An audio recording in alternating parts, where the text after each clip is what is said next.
Welcome back to 1010's podcast. I'm your host, Robbie Beer out. And across from me are my VQ boys and Adam. You know, I'm strangely okay with not being associated with that girl. It's the year of the VQ. Adam. There is a 350Z down the street from my house now that has wide body front fenders, but then like maybe only a little bit wider than factory front wheels that they don't have any sort of spacer, but it's like a 3-inch wide body kit, so it's way set in. Jeez. This 100% checks out. Yep. It has to be straight pipe too, right? Well, it hasn't moved since the day that it showed up there, and I think I told you that. That also. I told you guys that was there. It's been there like a month or more, and it hasn't moved at least any time that I have to drive by it to get from my work to my house. So I drive by it at least twice a day, and I've never not seen it there since the day it showed up. But based on what I can see, it's definitely straight piped. Yeah, they don't sell you the wide body unless you show them the evidence of the straight pipe kit. I think that's how it works. I'm pretty sure that's how it works. Yeah, I had to prove that I had a Z1 annoying exhaust when I showed it. They made you. Can you show if it has a resonator in it? Oh, no resonator. Okay, he's cool. Oh no, I showed them the receipt from Z1 because I didn't want to show them the fact that it's like the biggest ultra silent resonator I could buy to cancel out its awfulness. That being said, the new engine sounds so much better. Higher compression and those cams, it's just so much better. Has anyone else heard or seen this video besides you? I sent it to the group. Didn't you see it? There was dyno video, man. I'm so bad at social media because like it went to Dula twice. Did the original tune, came over, fixed a couple things, went back, got the final tune. I went over there, didn't get a single picture of it on the dyno, didn't take a single video of him doing any pulls on it. Took it out for some test drive, didn't take any pictures of it. I realized like the last time I had a picture of it was like months ago. So when we were about to record this show, I went out to the garage and was like, I better take a picture of that. Your sponsorship deliverables for Joe are not good. It will be better now that we're back on track. Starting Monday. Yeah, he's going to play hooky and go to Mid-Ohio, apparently. Nice. It's because Tracklicious does a all-day, no-run group. Just show up and keep putting gas in it day. And it sounded awesome. I've heard that they stock the pond there so you can hit up the fishing while you're there. That's what's really important. There is a lunch break. Apparently at the IndyCar race a couple of years ago, there was a fishing tournament during the weekend sponsored by Shields. That's amazing. And it's not a very big pond, so I can't imagine that was any fun. No, it'd probably be it's maybe Gingerman pond sized. I mean, it's not like I didn't even know it was there the one time I went. Not that I was looking for it at that time in my life, but where would it be? I think it's near the tower. Yeah, so it's right next to Paddock. Yeah, it's between Paddock and where you drive in to go on track. Yeah, it was like what do they call that? The like upper grid area. Oh, it's yeah. It's like between that and the tower. It's not very. I think. Oh, that looks like a lot like the Gingerman Pond. Yes, it's very Gingerman-esque. That means I've walked right past it and never seen it. Yes, so did I. I think I can see on the satellite view there's a Chevy Cruze backed halfway off into it. That's kind of strange. That would only be a Gingerman. But yeah, I literally worked grid there with Joe King for like fucking 20 minutes and never saw it. Joe Johnson. Joe Johnson. I was recently re-listening to the Mid-Ohio episode with the Camaro story. Oh man, what a trip! What a weird weekend. I don't remember what episode it was, but I highly recommend going back and listening to that one because it was quality podcast. We were literal seconds away from taking the stacker to go get that Camaro, and the only reason the stacker didn't go is because we couldn't get it out of paddock, and so that's when we had to go hook onto, I think, Joe's trailer to go get the. But like, I was fully prepared to tow the stacker out to this place at like fucking 2:00 in the morning to buy a Camaro from what I did not yet know at the time was heavily armed rural redneck Ohioans. So it was a trip. We had a good time. That is a very strange backwoods country right around that track. It's very different than... We were only 10, 15 minutes away from that racetrack, and I genuinely don't think they had any idea that track exists. Yeah, basically. I don't understand. It's literally Amish country. Yeah. It's very weird. But, yeah, I distinctly remember Tommy telling us, oh, this guy just said to park down the street and wait till he gets there, because if we pull into the driveway, his uncle will probably shoot at us. What the fuck are you doing here, man? Anytime I pull my trailer without my car on it, and it's like over bumps and stuff, I think of the description of the sound of that trailer pulling down that backwoods gravel road at 1 a.m.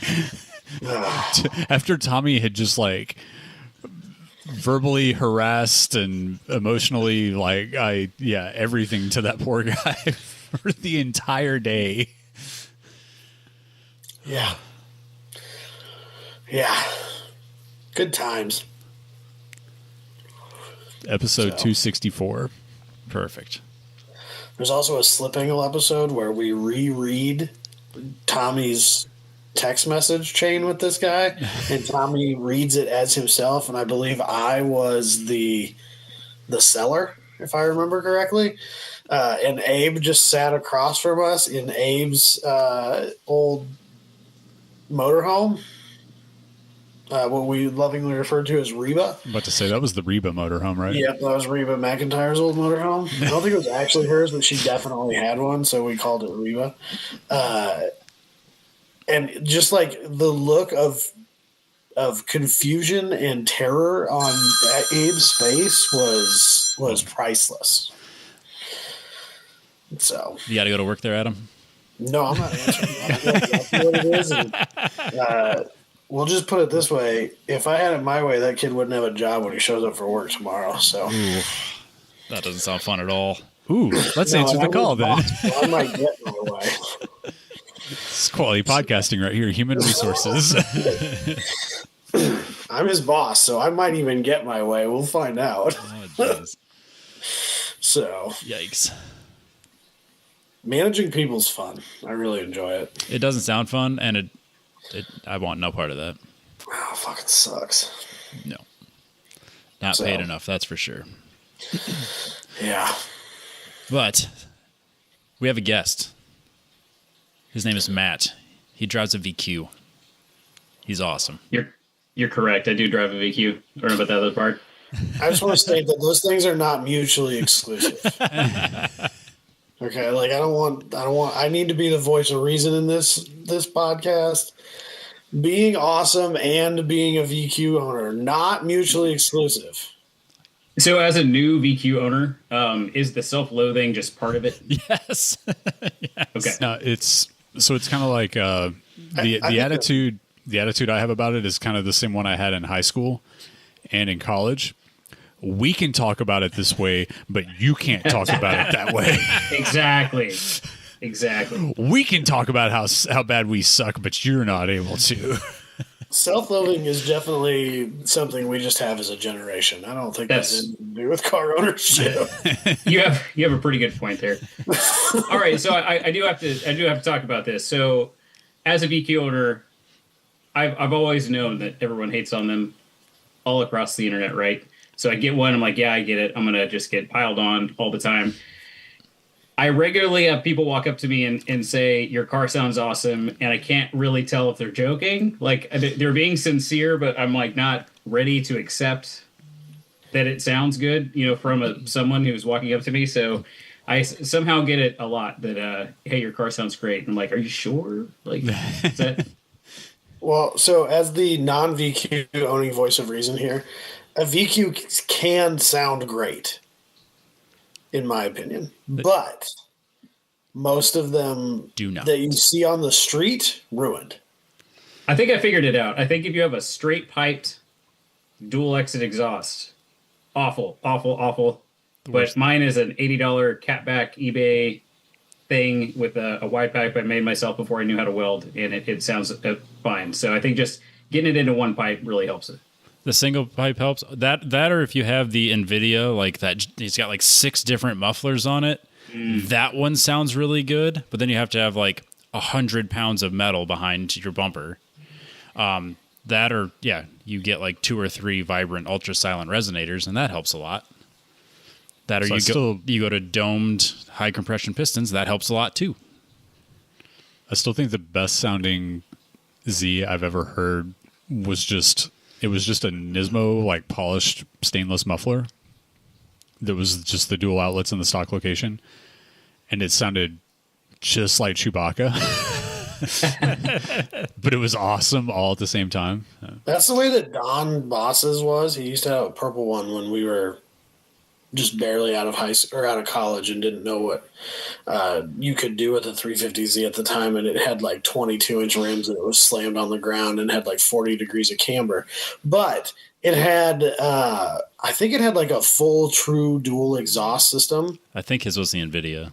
Yeah, and it sounded really, really good. I really liked the way that car sounded. Yeah, his was great. A true dual with an X pipe I've heard recently, and it had like sport bike kind of vibes to it. So. Yeah, it had much more of a higher pitched tone than most of these, but not in a bad way. Yep. So it can be done. Yeah, you just got to get rid of the rasp. It's the rasp that ruins it. Yeah. Yeah, so like, you know how I've been building my VQ with the intent of being able to spin it to 9,000 RPM? And then, of course, like, getting into the nitty-gritty of the cams that I got, like, they don't do that because it's all low-end torque and power as quickly as possible. So it's kind of like trying to tabletop that power band. And so it only spins out to, like, max of 7,800. And so Joe and I were talking about it, and it's like, yeah, we'll give these a try. And if we, if we decide we want the high RPM, we're already built for it. We could just, hot swap a set of cams. And there's a guy in St. Louis selling a set right now for not that much money. And so I jokingly said to him, I was like, you know what? I think we're going to, instead of having like a quick change gear set, I think what I'm just going to do is get that extra cam set. And we'll just have cams based on the track. So every, I'll just hot swap a set of cams in.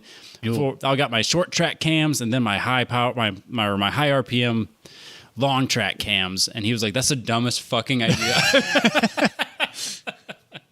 Do you have like is there a 55-gallon drum of RTV for that front cover? It takes a whole tube of it. Yeah. Yeah, so you're gonna need quite a bit of it. Is that the factory recommendation? Is RTV? Dude, the whole thing's held together with RTV. The only thing that's not RTV is the head gaskets. I didn't realize it was a small block Chevy. Everything is RTV. You can actually buy a couple of those gaskets, and that's it. We know people that have CNC machines, and we know there's a market for this. We need to machine covers with O-rings in them. That would be great, actually. I'm so in. I'm all in. I thought you were going to suggest CNCing gaskets out of like I thought the same of gasket material. I was like, Dusty, that's that seems really unnecessary. No, we're going all out. We're going to take all those covers and we're going to put a slot in them for an O-ring, and we're going to solve this problem. I say this as somebody that spent like 30 minutes today wire brushing silicone off of a damn Kubota engine at work. So I do have like 4 front covers. Like, I should send you one, and we should make this happen. Oh, I don't have a CNC machine of that variety, but I do at work actually. Yeah. I got some spare HR covers too. Access to it, Robbie. I was going to say, I actually have a machinist that really enjoys these goofy projects that I bring in. I know an engineer. Yeah. We can make that happen, actually. See, maybe this isn't the worst idea. We can just change cams between events. It's not that big a deal.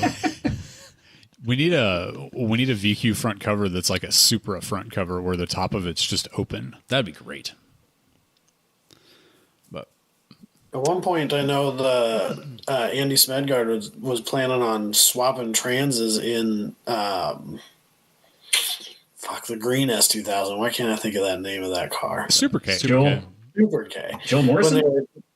No, the Time Attack one. Because it's got the BMW on it, and there's like a long and a short gear ratio transmission for that. And they were like, yeah, short tracks, we'll just put the other trans in. No big deal. I mean, that wouldn't be like, it's a 2-hour job on the 350Z on jack stands. It's not a big deal. You just keep fluid in each one, and you just hot swap them in the paddock. It's not a big deal, guys. People just do that at the track all the time. It's fine. I've seen it. And then when you try to use the right tools, and your buddy's like, "Here, let me help you, and I'll get you this fancy little jack tool thing," and it takes twice as long, and you just kick it out of the way, and you bench press the fucker in because you just know it takes way less time doing it that way. Honestly, somebody swapping cams wouldn't even be the weirdest thing I've seen someone do to a car in a paddock. I mean, honestly, find some extra time from one day to the next. It'd be labor intensive, but it really wouldn't be that big a deal. There's a child. But yeah, honestly, it wouldn't be that big a deal. It's just. Okay. Can y'all hear me? I'm so sorry. You're good. I'm just gonna go on mute. You're good. Oh, kids don't change anything. I'm locked in my daughter's bedroom, and she's never happy about it when we do this, but I lock her out of her own room because it's the only room that I can do this in. So Guess what? I told him to go watch TV and be quiet. You look at her and say, guess what? You make the house payment, you can lock somebody out of the room if you want to. Until then. She's not quite at the point where she'd understand that. She's only 4, let's be fair. Oh, I got a 5-year-old that understands that. No, she definitely has no concept of money. Yeah, he understands money to the point that he asks me for things at the store, or asks both of us for things at the store, and we say, how much money you got? Huh? None. Okay, then. But you have money. Nope. Just Not swipe for that. Swipe the card. Yeah. Imaginary money is far too hard to explain to a child when you don't have real cash in front of you ever. It's hard to explain to adults. It's all made up, dude. It's all make believe. No. Yeah. But we're not here to talk about me. We're here to talk about Matt and Dusty's awesome Eagles Canyon weekend. Mine was only one day, but I made the most of it. So, yeah, that first day was pretty cool. Should I just launch into what we did? Yes, we were doing? we can. One of us can generally explain that SCCA has a national time trials or attack program. We're not really sure. It's time attack now because they're very serious about it. Okay, so serious. So it's now called. I don't think that's how it works, but okay. Yeah, these events that were called time trials are now called Time Attack Challenge. So it's a national tour that people from Topeka come down and do an event at your track, and it's SCCA's time trial classing, which I have a mixed relationship with. So it was a 2-day deal, and this was on the back of doing the SCCA Targa program this weekend, or this week, based out of Texas in name at least. So the Targa deal started at Motorsport Ranch Crescent, went to Hallett, which is like a 4-hour drive, and then to Hedge Hollow, which is like another 4-hour drive, and then came back to Eagles Canyon on Saturday, which is like an 8-hour drive. Oof. Which to me sounds like one lap. If I was going to do that, I would just go do one lap. They came back on Friday to see. They think it started on Wednesday. Oh, okay. Well, either way. So why were they running that on Saturday on Eagles Canyon? So Eagles Canyon was Saturday morning. All of the Target folks ran their laps before the event started because you got there Sunday, right? Well, yeah, you but come over Saturday. But yeah, they were they were back at Eagles Canyon from. It was a drive on Friday afternoon to get back to Eagles Canyon, right? Yeah, correct. And then they ran. Oh, that's right. I'm confused already. Yep, you're all good. Yeah, Hedge Hollow, which is in like northern Missouri. It's like Kansas City.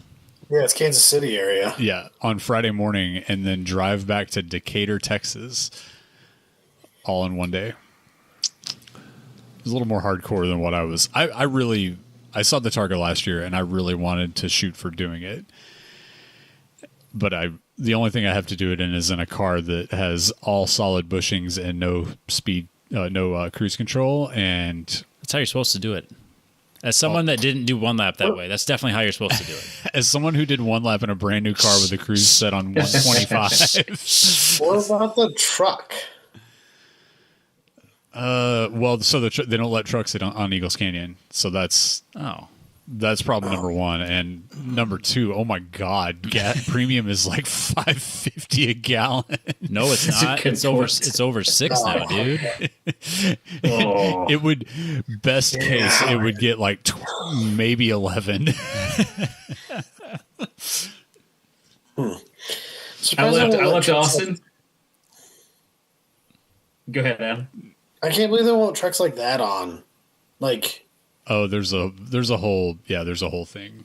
I'm sure there is, but that doesn't. You can run an El Camino with a camper shell on it. Oh, Jesus Christ! But not a pickup truck that sits 4 inches off the ground. It probably weighs less than most of the modern muscle cars out there. Oh, 100%. It's 100% lighter than a 5th or 6th gen Camaro. Right. But yeah, which I assume is what they're concerned about. I feel like somebody weight or roll over. Yeah, I never have gotten a full explanation of what happened to ruin the party, but yeah.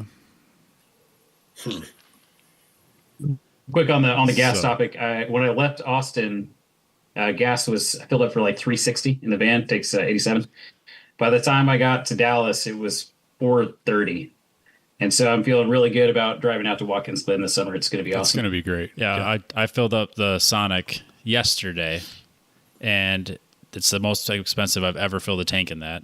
And then as I look over, because I have to get gas for my Tracklicious day on Monday, I look over, it's like $5.96 for premium. God damn it. I can't remember the last time we hit $6. I was surprised. Not in the Midwest anyways. Yeah, I was surprised that I didn't have to pay over $6 in California, but I might get to in Texas. So, yep. What a stupid high. I don't think I've ever paid over. No, I don't think I'd ever into $6. Nope. Yeah, I don't think I'd ever paid. I don't think I've ever done over $5 until this. I've definitely done over particular $5. juncture. Yeah, I've done over $5 for premium, but I've never broken $6. So, well, I've never paid over $5 for something that didn't have a little checkered flag next to it on the pump. fair. Because it was 100 octane. Yep.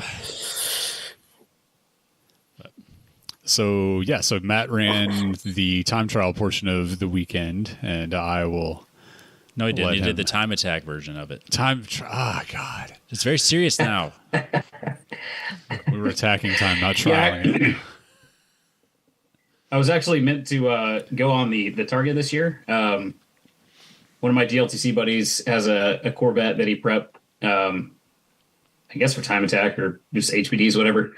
And we were going to do that in a aeroed up C8 Corvette. I did one lap in that car, one hot lap at Coda, and ran at 223. So I was really looking forward to it. But he ended up having other stuff come up, so didn't end up running that.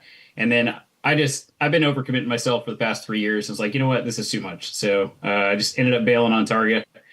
But Danny and my buddy Danny, I'm not sure if I've talked about him yet, but he's got that 600 horsepower 1990 EF Civic.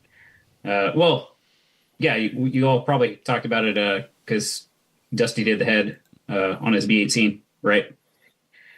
So yeah, we always go up to ECR. Go ahead.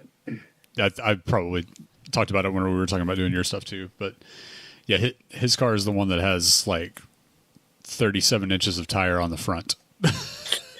He runs he was a at 15 by Heartland Park. 12. He was at Heartland Park once or twice, wasn't he? Yeah. We were all there in 23. The last event we ran up there. I didn't really know y'all that well at the time, but Bart's from Robbie and stuff like that. I knew y'all were from Texas, but I was too scared to go talk to you, apparently. So we're very unapproachable. Yeah, you're like the most friendly people I've ever come across in a paddock anywhere, but yeah. Y'all, we like to hang out. It's cool. Well, so Danny and I go up to ECR every year for this event. They've been running it for quite some time, that national tour at ECR.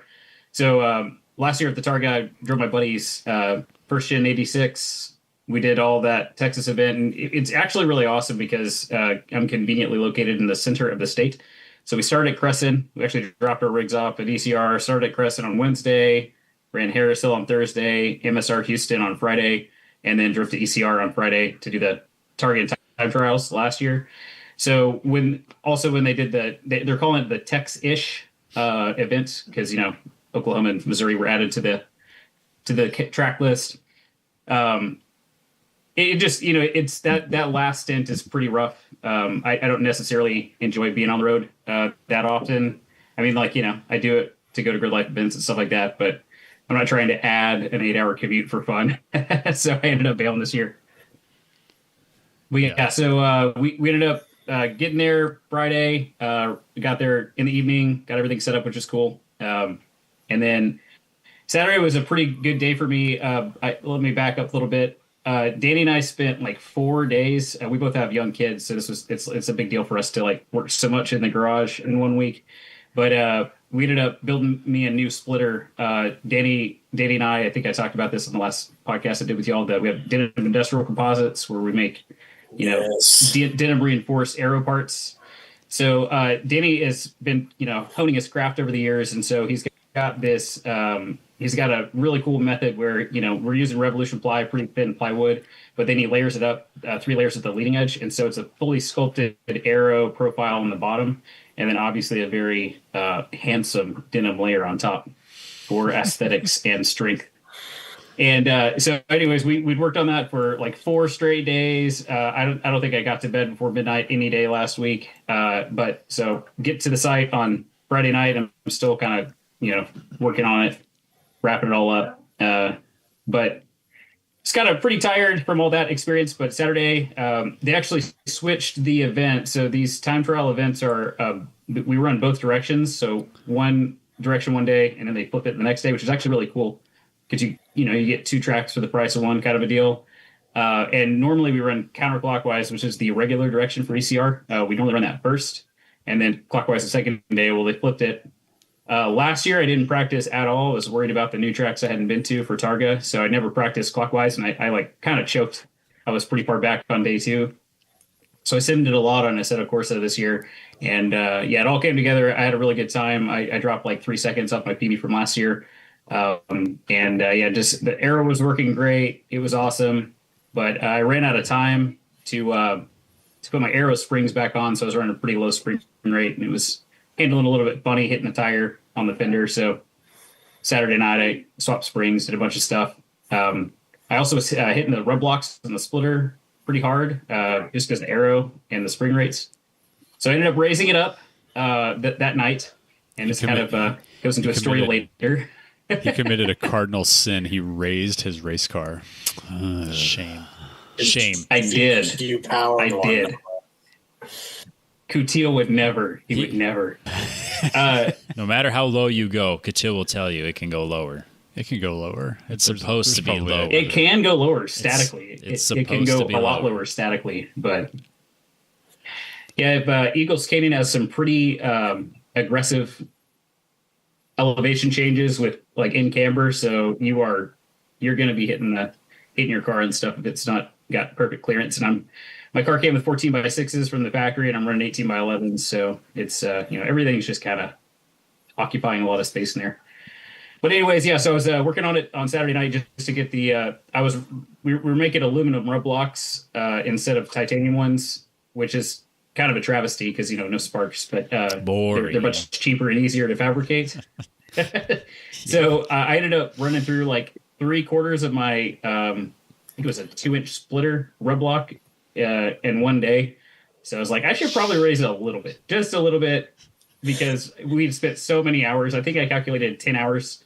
We haven't even done the denim layer yet, but it was 10 hours into the splitter. I'm like, I'm not rubbing it to pieces on the first freaking day I use it, or first weekend. So I raise it up, and then I have some stainless steel stays on the front of it to keep it up at speed.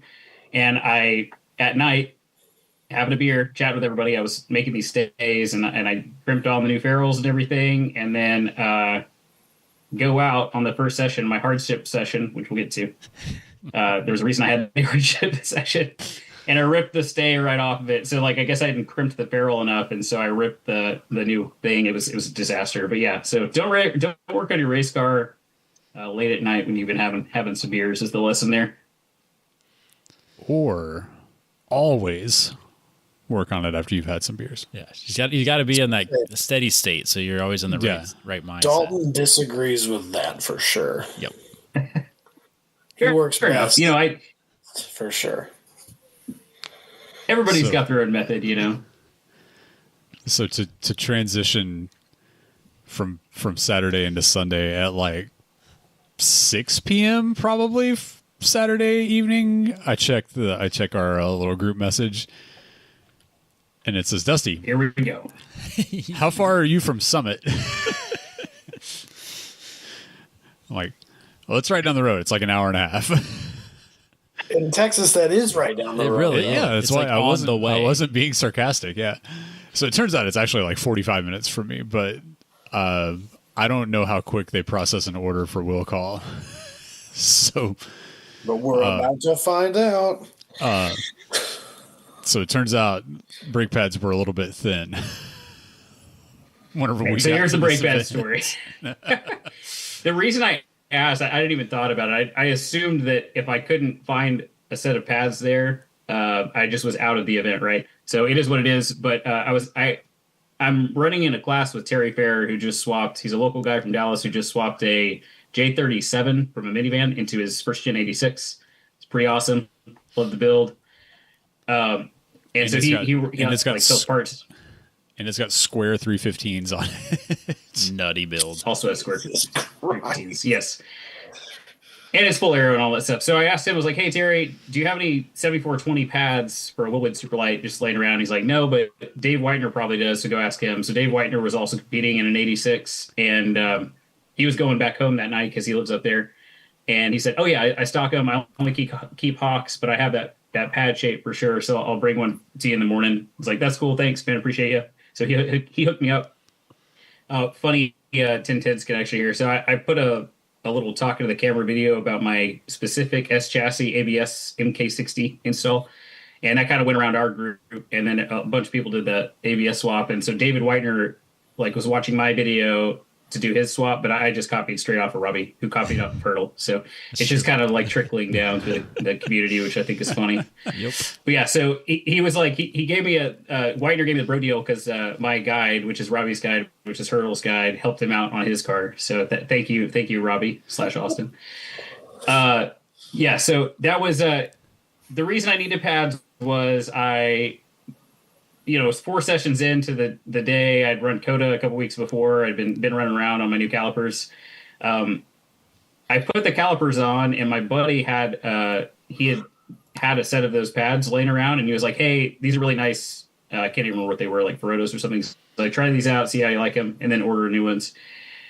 So I did that, liked them a lot, called Chris Taylor, ordered a whole new set of pads, had them at the house. In my spares, everybody has a stack of brake pad boxes, right? So I've got them in there. I am so sleep deprived when I'm packing the trailer up on Thursday or Friday, whatever it was. I grab all of my spare pads to my old calipers and put them in my spares bin. So no. I brought a lot of brake pads, and they were wrong shit. I've got tons of brake pads to throw at this car because that's all I can do is throw them at it. They won't fit. Yeah, correct. So I'm just like, stressing out because I just spent $300 on pads to have at this event. They weren't there. They're 4 hours away, so I'm just screwed. So I'm like, hey, you know what? Wider, whenever you get here, I don't care. Like I'm out for tomorrow if you don't have these. So what I did was while I was doing the splitter and raising the front end, swapping springs, doing all that stuff on Saturday night, I put the car in hover mode, put it on jack stands, and then Dusty, we'd kind of organized him coming down early so I could drive his car, which, spoiler alert, did not happen. And then so I had some help from my buddy Jim, Danny, and Dusty were all there. So I'm ready to go. I pull all the pads out. I'm feeling good, right? I'm like, Wider's gonna roll up at 8:30. I'm on track at 9 o'clock. I'm gonna toss these pads in here, slap the wheels on. The car will be warmed up and good to go. That did not happen. So what had happened was the box of pads that my buddy gave me, which were 7420s, were used. I'm an idiot, right? So I just ordered whatever was on his box of pads. So Widener gives me the box of new pads. I run over. I'm like, Dusty, here, you do this side, I'll do the other side, or Jim, whoever it was. And so I go in there, and then I start putting the pad in the caliper, and I'm like, this is like probably an inch wider than it needs to be. The pad depth was to the last two digits is the millimeter depth, right? So it was almost an inch, 20 millimeters of pad. I apparently needed 16s. So did you figure that out, Dusty? Like how did you even figure that out? Well, so I was assuming, because I had forgotten that there's two different super light calipers. And the ones that you have are actually the same ones that we ran on the Camaro before, and then now they're on our truck. There's super lights, and then there's super light narrows. And I had never known for sure what super light narrow meant. Well, it turns out that means the like total width between the pistons on the inside. Because I was assuming that they were maybe, because you've got the 1.25" rotors, that maybe those were for like a 1-inch rotor or something like that. But then David came by later and I was talking to him and he's like, no, he needs the one for the narrow calipers. I was like, oh, there's two different calipers. Oh, like, that's right. Because I went to stick those pads in there and I was like, this is like at least the thickness of the backing plate, if not more, too thick.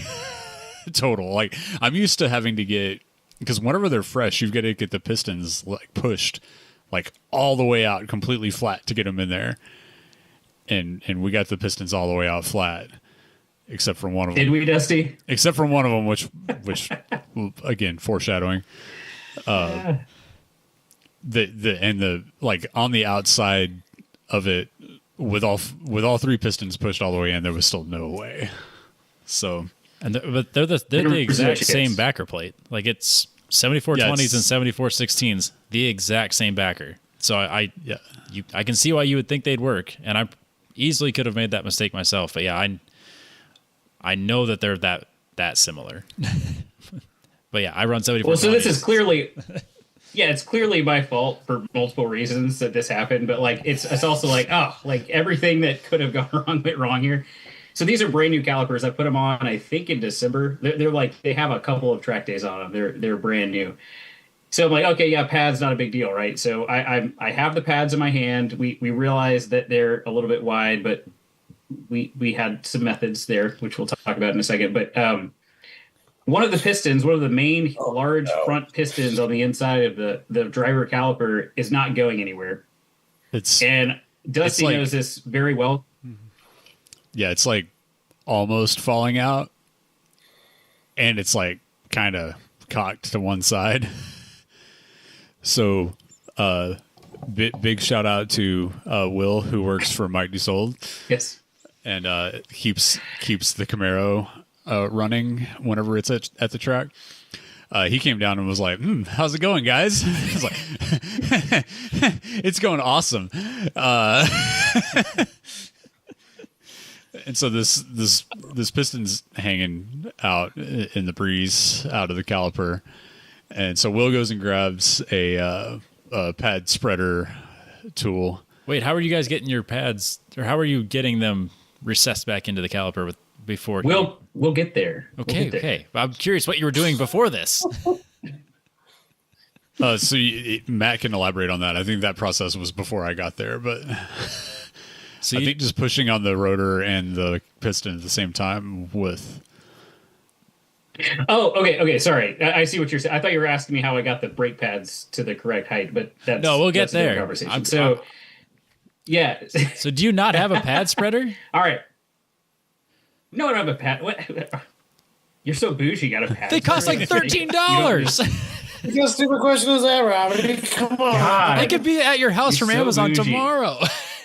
That's crazy. You think he'd be That's telling crazy. a story if he had the right tools? The one on Thank the you, one on Adam.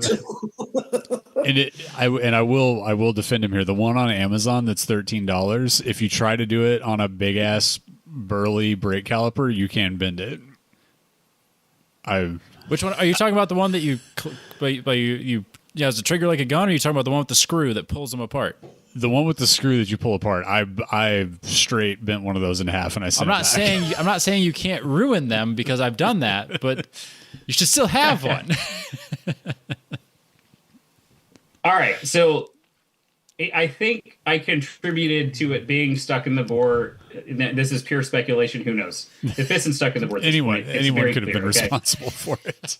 No, so when I came off the track, I ran my PB of the weekend. Brakes are making a horrible noise when I pull into the paddock, and I'm like, I can't see a streak. I can't see the outside streak of the backing plate on the rotor. So I'm like, maybe it's on the inside.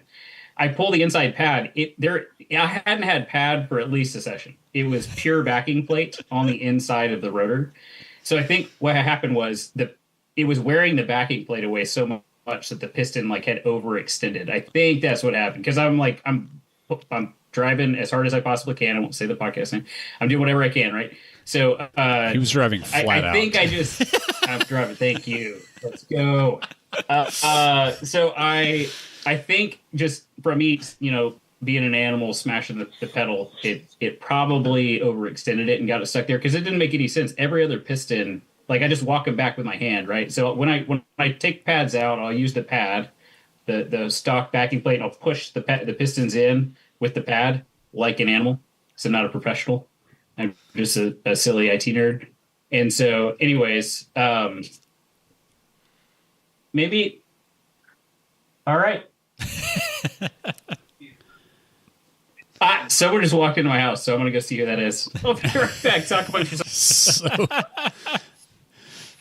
So Oh no! to fast forward a little bit, the pad spreader will not push this thing at all. We got the caliper unbolted, and it will not go back in there. I was like, okay, so the only shot we have at this getting back into where it needs to go is to get all three of the other pads in, and then use the brake itself to push that push that piston out, and hopefully straighten itself up without just launching it out of there and it falling down on the ground.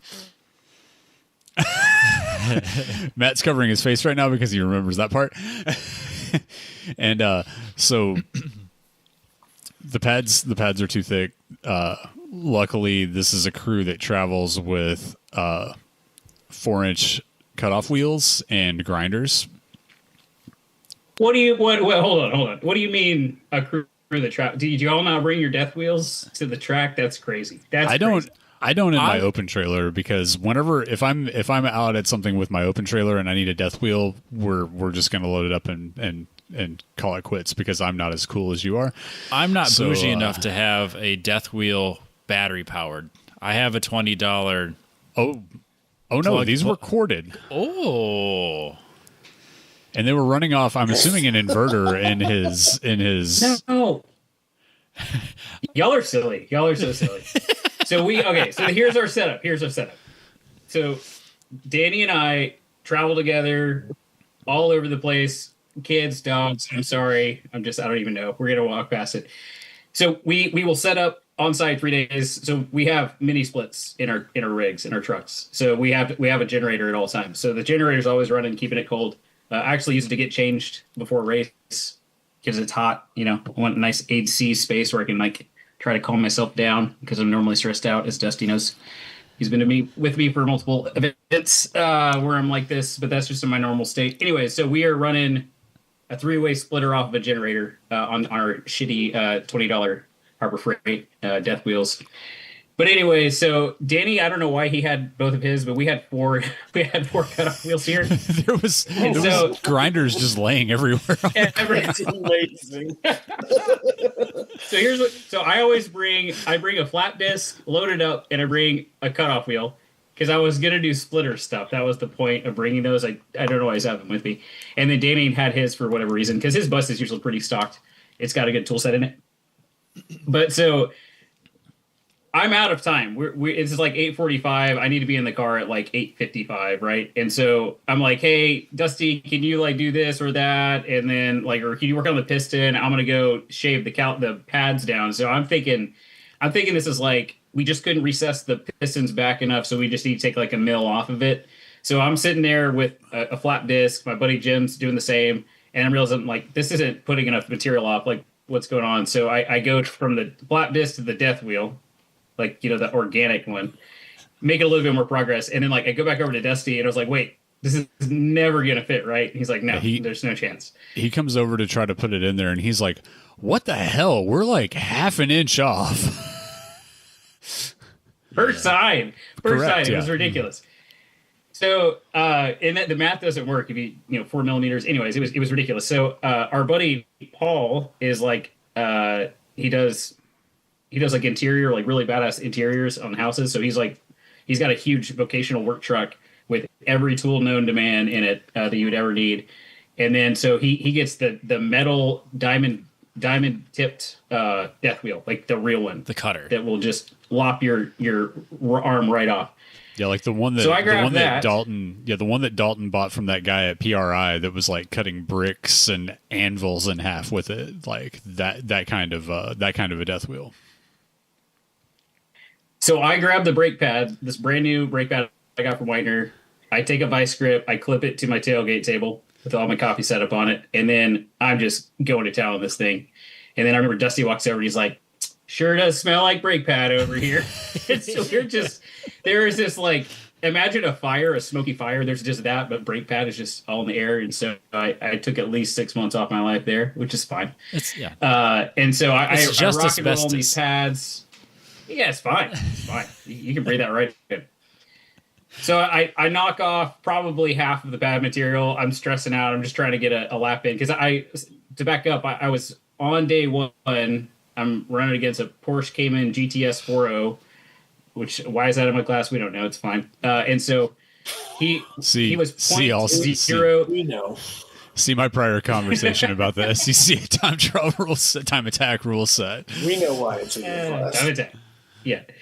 Yeah, we do. So I'm 0.046 seconds behind this guy in day one. So all I needed was to go out in session one. I've been practicing this track, do one hot lap. I know my car is in ideal situation. Like, it felt great.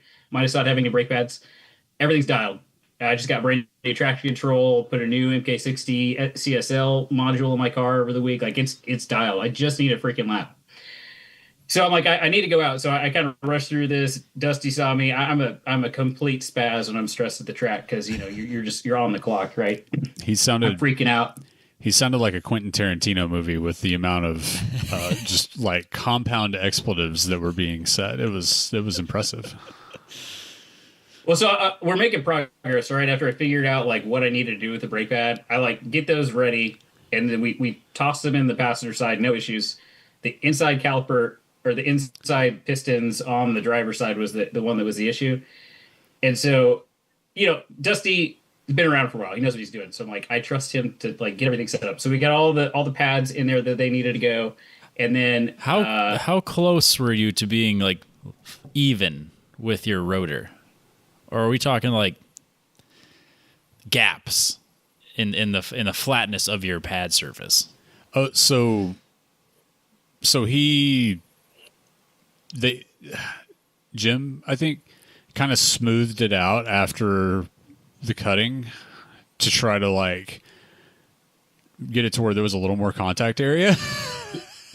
What y'all don't realize is your car is a lathe, okay? All right. So you're going 100 miles an hour. Yeah, it's a cutting tool. Lathe, okay, so you have a lathe. It's just spinning, right? And so it's gonna even itself out. Y'all are overthinking this. So David Whitener comes back down. Go ahead. I wasn't worried about the long term of it. I knew it'd eventually get there. I'm just talking like, where are we starting? Well, hey, we've got 15. we've got 15 minutes until session starts. There's a highway right outside. We can bed these things. It's no problem. So Dusty had a really smart idea. He's like, hey, why don't, before you get on track, why don't you go take a spin on the highway? And I was like, you know what? That's probably a good idea. Oh my gosh. So I go out, and the car's warmed up, but like the brakes are obviously cold. I go out doing. We're going to talk about getting the piston out of there first. That's true. Okay. Yeah, Sorry. So the plan to get the piston out of it did work. We put a new pad in the outside, and then we shoved the old pad up against two of the pistons on the inside, and then he got in there one of the other guys got in there and pushed on the brake pedal. I got in there. And the piston exits the caliper. Along with like a half cup of fluid. Yup. Oh man! He proceeds to. Can you read your chat that you sent? Because like I liked what you said, because I don't remember what I said, but you should read what you said in the chat. It was just a string of F-bombs. It was. I think you said, like you said, F-E, F-F or something. Yeah. So I don't know. Okay, imagine you're like bleeding out and you saw like too much blood come out. It's not this. That's not a good analogy there. But like, I was shocked at how much brake fluid came out, considering that I'm gonna have to go stop from 120 miles an hour in a few minutes.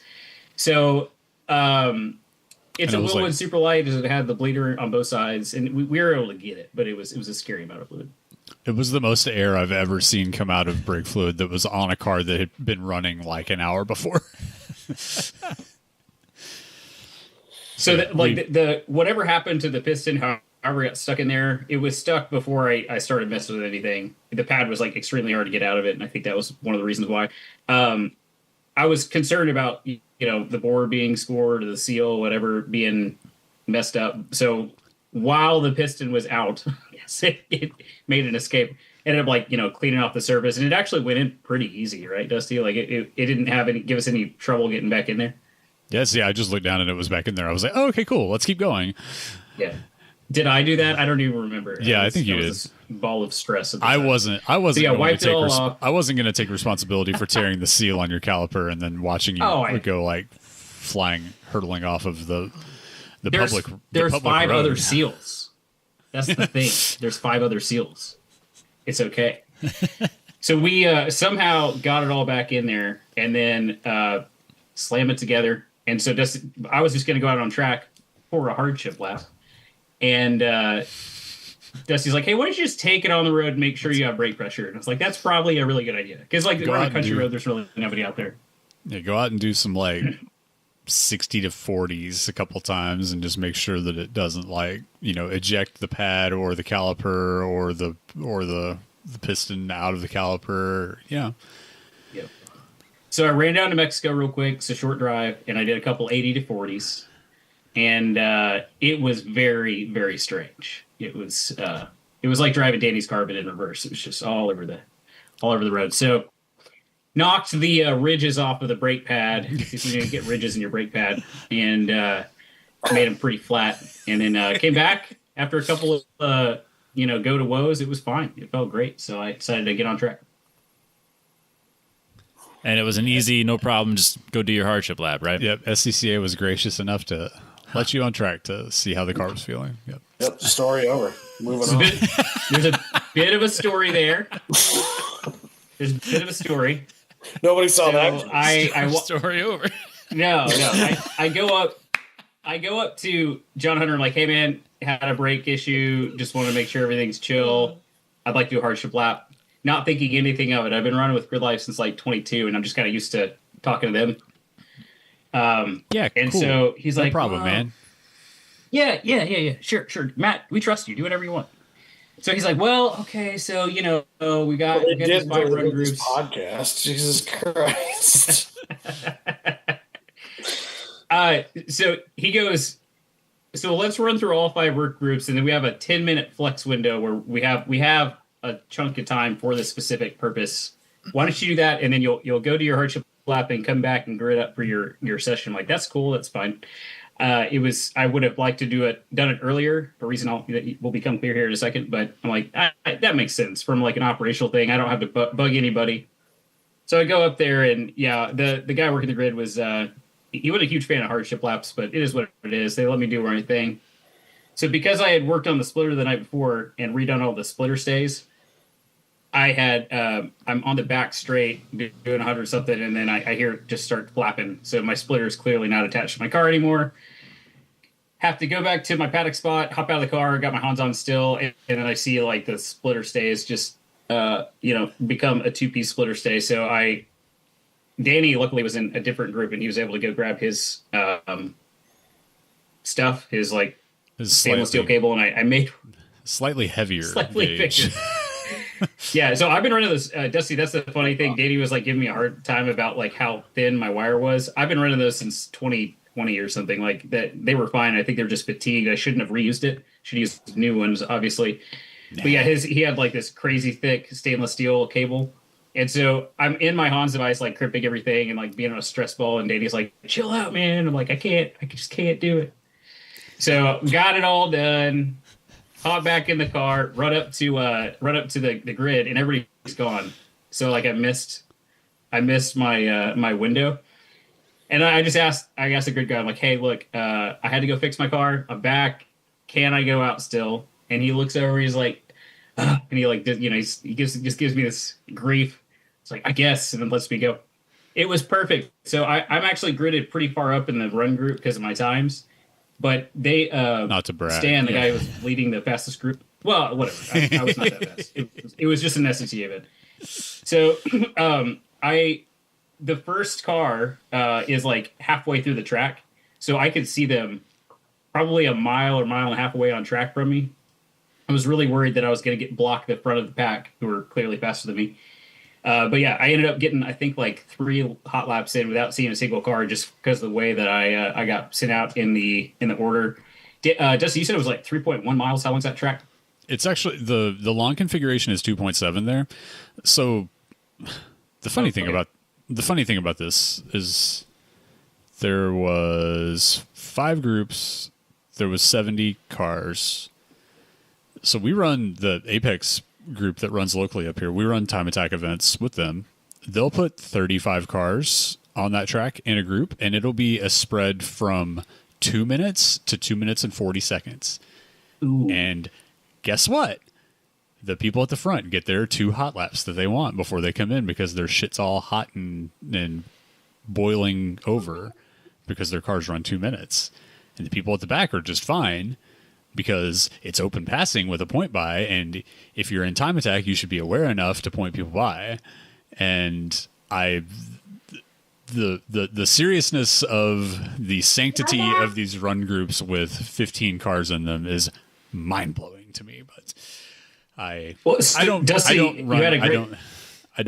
put on events. I don't have like, I just come and do my thing. I don't want to complain about the people that are taking time out of their stuff to come do these things, but it seemed like some leeway could have been granted to somebody who was driving up 4 hours and spending their money to be there at that event. But well, I just, it's not even a thing that I think about, because like Grid Life will just slot you in wherever, I just got really used to that. But yeah. So I'm up. Dusty had a great point. He was shooting some photos, and so he was up while I was waiting for the 5th run group to go. I was kind of in my own head, focused on what I was doing. And he's like, hey, so there's like 6 cars in this run group. Why don't they just let you run out in the back of them? Because there's like 6 cars for a 3-mile track, right?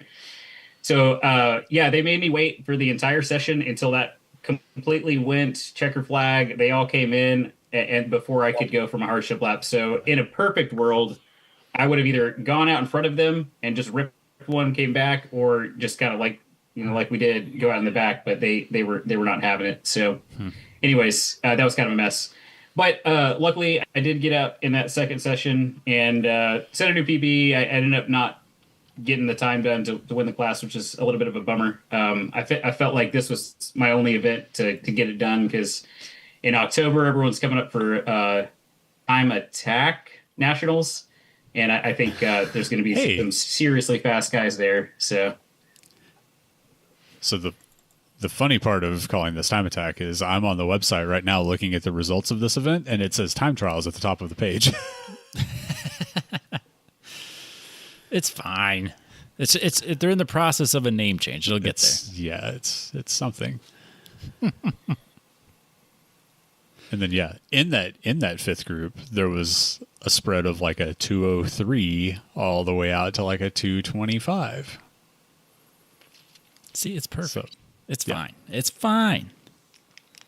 But again, I don't want to be the dude that's just complaining on the internet about things, because That's what podcasts I'm glad that we have a for. place I to was go gonna play. say, that's what you do on them. That's literally what podcasts were made for, is complaining. I try not- on the internet. Exactly. I try not to be that guy all the time. But Ridiculous. mostly I'm just So bitter. that was.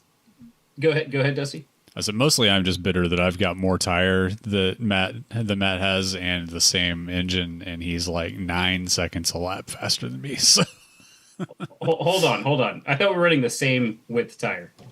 no, I got 295s on that bitch.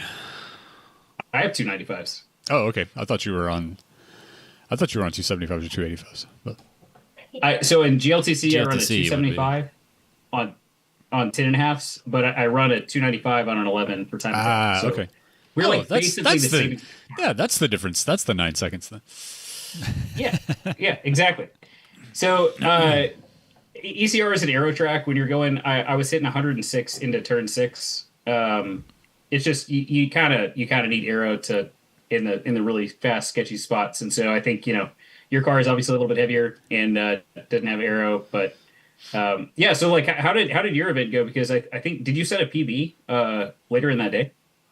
Yeah, so I ran they had, so I guess we can talk about the overall schedule of this weekend in amongst this. So the time attack segments were Saturday afternoon and Sunday morning. So it was a 2-day event, but there was 3 sessions in the afternoon on Saturday and then 3 sessions mostly in the morning on Sunday, because they were running the Targa on Saturday morning, and then they were running Track Night in America, like special event on Sunday afternoon. So Matt's 2-day event ended up being a bunch of sessions stacked real close together. My event for 1 day ended up being 3 sessions stacked on the hour on top of each other, which was kind of cool. Like, it was the fastest 3 hours I've had in quite a while, because it was get off track, kind of cool off a little bit, check tire pressures, and then go out and do it again. But it just seemed like an odd usage of 48 hours of track time. But so I wanted to come out there and be a part of it, but I didn't. It was my Saturday to work, and also I'm not really in a spot in that car where I really want to go out in something that's a national level time attack weekend currently. So doing track night sounded like a fun way to go out and spend $195 for 3 sessions versus the $325 I've been paying for full day events lately. So just signed up for the advanced group and told myself I'll bring the good tires, and if it's just a huge run group that has just a lot of messy stuff going on, I'll put on my old V730s and just go dick around and have fun.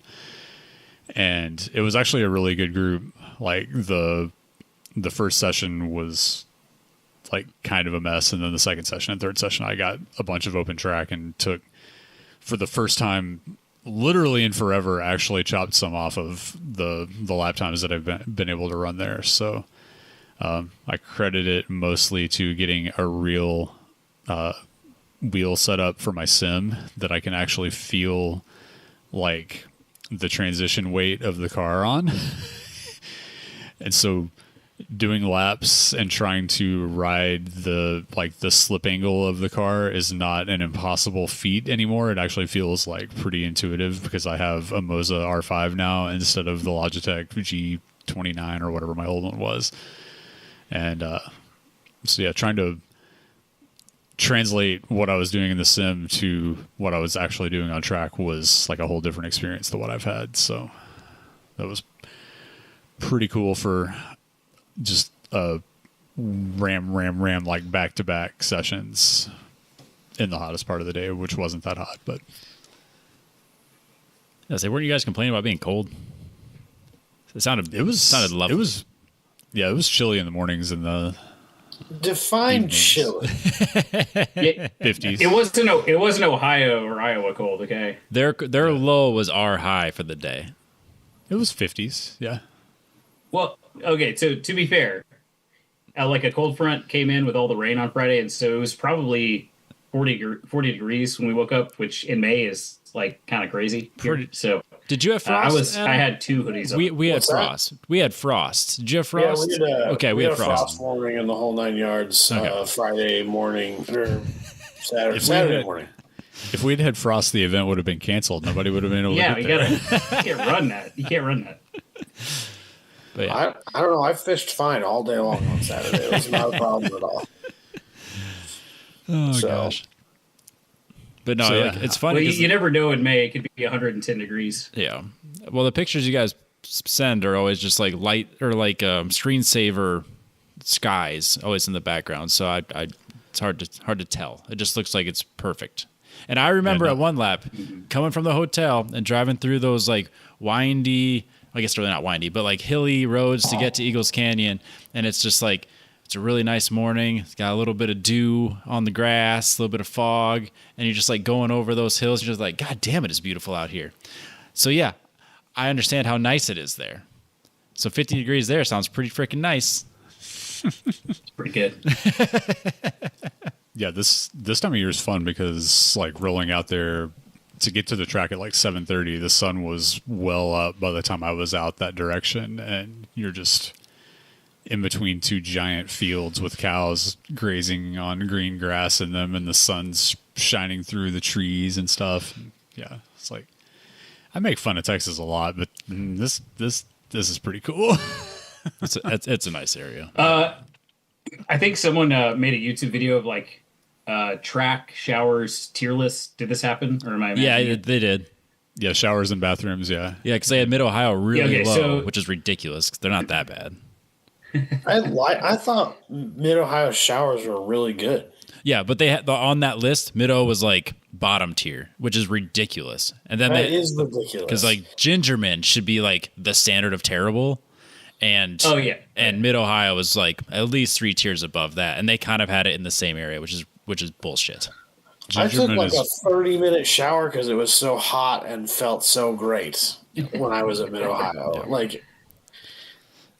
And like there's actual showers to like go and have a shower. Room for you to kind of spread out by yourself in the stall, and the hot water that stayed hot. Like there was nothing to complain about. Nope. Gingerman is one step above the county lockup. Yep. Did they put Eagles Canyon on that list? I can't remember. Yeah, it was like at the very top of it. I'm pretty sure. Okay, good. So that's what I wanted to bring up. The asbestos in his for those that can't see the video, he's still coughing up brake dust, and he had to go on mute. He's muting when he coughs. That's not allowed here. We don't mute, sir. Yeah. It's like editing things. I'm in the trying group to. Yeah, no editing. I'm trying to get the dog and kid sounds and my coughing out of here. But so I sent Robbie and Dusty a picture on I think Friday or Saturday night. So the showers at ECR, they made this like track shower garage mahal thing where it's like marble like walls and floors, and there's like 6 shower stations, and they have like the rain shower head. There's like yacht rock playing on the speakers. Oh, that's nice. It's AC'd. But it's in it, like Dusty said, you're passing through cow fields on the way out here, so they have like absolutely money bombed that place, and we don't know why. A topic of conversation was like, maybe they're running drugs or something. We don't understand. Didn't they country club it a little bit though? Isn't it like a members thing? Is that not a thing there? Am I thinking of a different? It is. They do have members out there, but it's just like insanely nice. They have like little hotels as well. Like you can rent out rooms that are basically hotels, and they have a restaurant. They have like Porsche rental cars, and it's insanely nice for how in the middle of nowhere it is. Because you'd expect like Dallas whatever money to want to be within 2 hours of their house, but it's kind of crazy. But yeah, it's really nice. Nice. You should go out there if you can get out there. No, I would say it was nice. I guess it'd be almost 6 years ago now, 5 years ago since I've been there. So I mean, it was nice then, and I know it's only improved ever since. Yeah, we used to when we first started going out there, we would camp kind of in the grass field by the trees, and now that's all like a concrete skid pad where they run. They've run some drift events out there, and I think there's some training stuff with the Toyota folks, because the Toyota runs out of there as their, I don't know what you call it, but like they do media, and if you buy a car, you can get a free NASA day out there and stuff like that. That's cool. Yeah, if you see a video with whatever the new GR thing running is, if it's on a track with some elevation and some nice red and white painted curbs, that's at Eagles Canyon. Gotcha. Yeah, they just keep adding and adding and adding more stuff. Every time I go out there, there's a new building that's in plywood getting framed up. It's insane. It's like that track was originally built in like the early 2000s, I think, and that was the original guy that built it. His idea was that there was this market for these people to come out and pay for a big dollar membership and fund all of this development around it. And he was just like 20 years ahead of his time. Yep.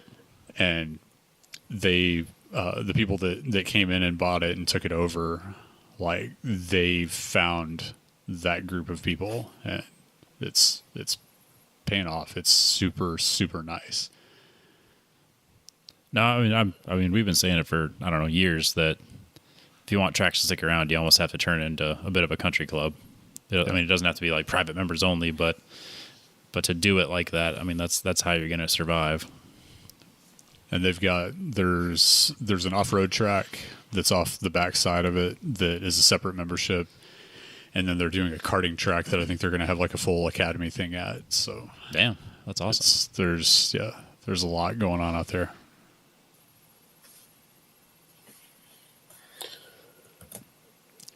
So what other events are you running this year, Matt? Next up is actually Midwest Fest. Are you running TC, Robbie?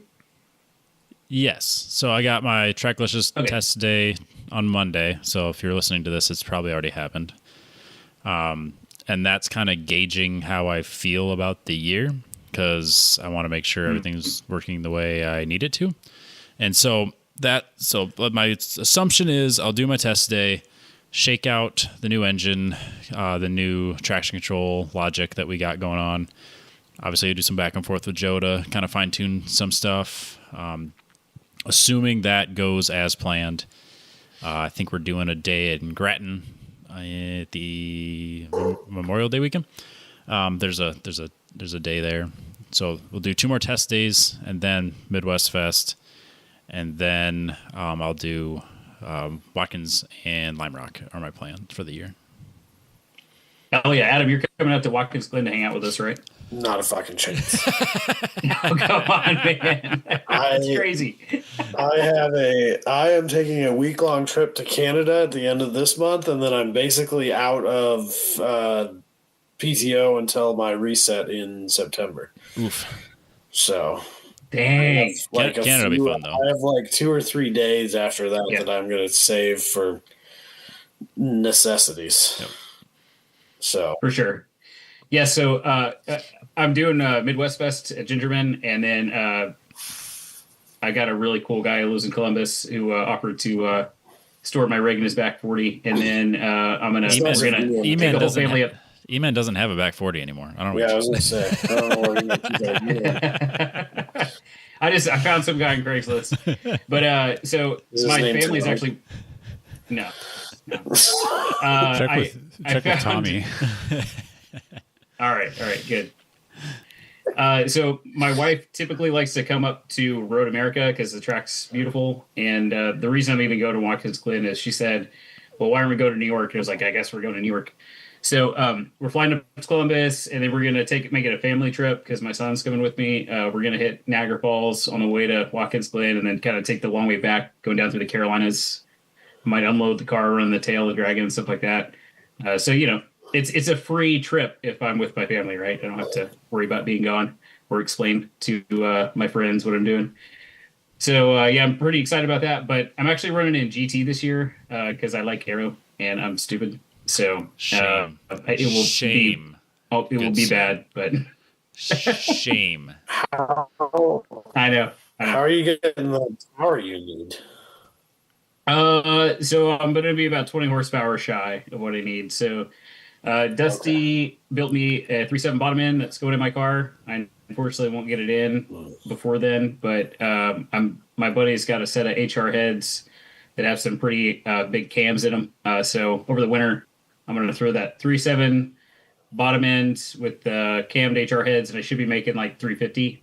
He said you can make like 400 on race gas with pistons, but I'm not going to do that. So I'm hoping like 330 to 350 to the tire should be pretty attainable with cams. I'm making 290 now with the stock HR. So I actually had a call with Jabe because I was being self-conscious. I was like, I don't want to like make y'all look stupid by me running in the back with that little power. But he was like, man, just come out. I think you'll do fine. So we'll see what happens at Midwest Fest. Yeah, there's been a pretty big spread in the times in that class so far. For sure. I don't think you'll be miles off. You'll be fine. You'll be fine. Well, I mean, also like I like hanging out with my friends. So if I'm just making a fool out of myself for grid life, I'm just gonna hang it up and go hang out with everybody. But I think it'll be okay. We'll see. I'm just saying, some of your best times you ever had was racing with a certain 350Z in TC. But I guess if you don't want to do that, that's fine. So man, you're making me feel bad now. Jeez, I can take my arrow off. Don't do that. Don't do that. No. Thank you, Adam. So Arrow's life. Can you not just take modifiers in TC, or is it His splitter's too big and his wing is dual element, so you'd have to swap back to a different, right? Am I looking at that right? Yeah, so what I did last year was I just took the flap off my Zebulon, and that was legal. So the rear wing is very easy to do, but the splitter, I'd have to cut up my 6-inch dick, denim industrial composites, and which is not good. So you want to keep that all in one piece. if you've got 6 inches, you don't want to lose any of it. Huh? Yeah, you don't want to shorten that to 3. No. That's crazy. You don't have a 3-inch splitter though? I thought like you don't just have one. That's a spare. You can't just. It's a 0 now. So I cut the edge off and ran it with 0. So that's the whole thing I did last year is I put the Rocket Bunny splitter on the back and cut the 3-inch splitter. I could theoretically bring the old one I have and make it a 3-inch GLTC legal one. I have options. So like it's one. I just flash the GLTC tune on there and call it a day. It's not a big deal. So I don't know. We'll see. Jabe was saying that like because the tire rack is right there in South Bend, you can just like roll by and they'll mount tires and do whatever. So I can grab tires up there if I need to and all that stuff. I don't know what I'm doing, but I'll be at Midwest and Summer Apex for sure. Okay, nice. But yeah, that's also assuming you can get any tires from anybody this year. So the tire size I run, which is a 295 3018. So GT runs a Proxys R. Yep. Mr. Jensen has been pretty fired up in the chat because he can't find any tires, and that's the tire I need. So I don't even know what I'm doing. I'm going to show up on our 888Rs for Midwest Fest. Yeah, so I'm going to do my test day on my old. KB forever, buddy. Yeah, I'll keep using my Kumos for my test days and burn those up. And then, assuming Monday goes smoothly, I'll have to order my 660 pluses because that's literally the only one I can buy. It's all that's available. Oh, yikes! Yep. You've had good luck with those, right? We're big fans of that tire on this show. Not the pluses. I've never tried the pluses. Oh yeah, mine were the Just regular the regular 60s. ones. Yeah. Yep. And I only attribute. Actually, I really can't attribute any of the problems I had to the tires, except for when that sidewall blew out. But But I also one that looked like a Goodyear blimp. But I also did my best lap on that tire. Yeah, I bet my PR was on that tire in that condition, so that's fine. I have a fun RT660 Plus story. So I threw on a set of those at Road America last year. I have not spun my car in a competition session in years and years, and the 660s got so hot by the middle of like the race 3 or whatever it was that I spun in front of Hilo. And oh man! Thankfully, he knows what he's doing, and I didn't cause a huge collision between us two. But I was going around turn 7, just lost it. Those tires are peaky as hell. Yep. The V730 is so much better. I honestly wish that this is never going to happen, but I really wish TC was spec V730 or whatever, just that we're all in the same one. But I was not a huge fan of the 660 coming from the 730. No, I came from the 71 RSs to the 660s, and admittedly never had a really great weekend on them, so I can't really compare. But I will agree that they're peaky. And then I went to the Kumos and hated them at first because I felt like all I was doing was pushing everywhere. And then after like 2 weekends of them, I felt like, oh, there's finally some grip here. And then they were way better after being really used. So that's why the ASM guys were shaving 2/3 of the tread off of them to run on. Yeah. Yep. So I had the same exact experience where I hated them. I thought they were dumb tires. And then as soon as the Ghost Tread came off of the big block on the outside, Yep. I was at Coda one event. I was running full power, but I ran a 227 on like, I don't know, 10 heat cycled, like 10 track days on these V730s. I just woke up and like were super fast. I was incredibly surprised. So I stopped hating on the V730s after that day. Yep. No, I'm a believer in them for sure now, but not available till at least August. Yep. So not that I've been looking lately. Yeah, but, right. Yep.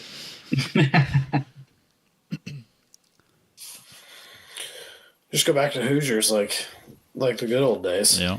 I mean, they're all $400 a tire anyways. What difference does it fucking make? Yeah. Except You're for not the wrong. V730s. Do they even sell that 200 treadwear still? Because it seems like nobody talks about it. I think they sell them, but no one buys them. The track attack. Yeah. Yeah. It's got attack in Yeah, the name, so it's- they're serious. I mean, it's got to be good.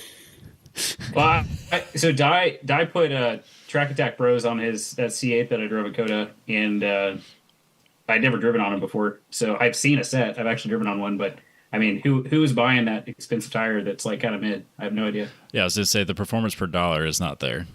Are they really spendy? They're like Hoosier. Yeah. They're Hoosier price. Yeah. They're the same. Yeah, they're the same $450 that every tire is right now. So Yeah. Right. Yeah, I suppose. No, it's more. It's more than any comparable tire my size. At least. Yep, they were the most expensive, but they were definitely not even close to the best.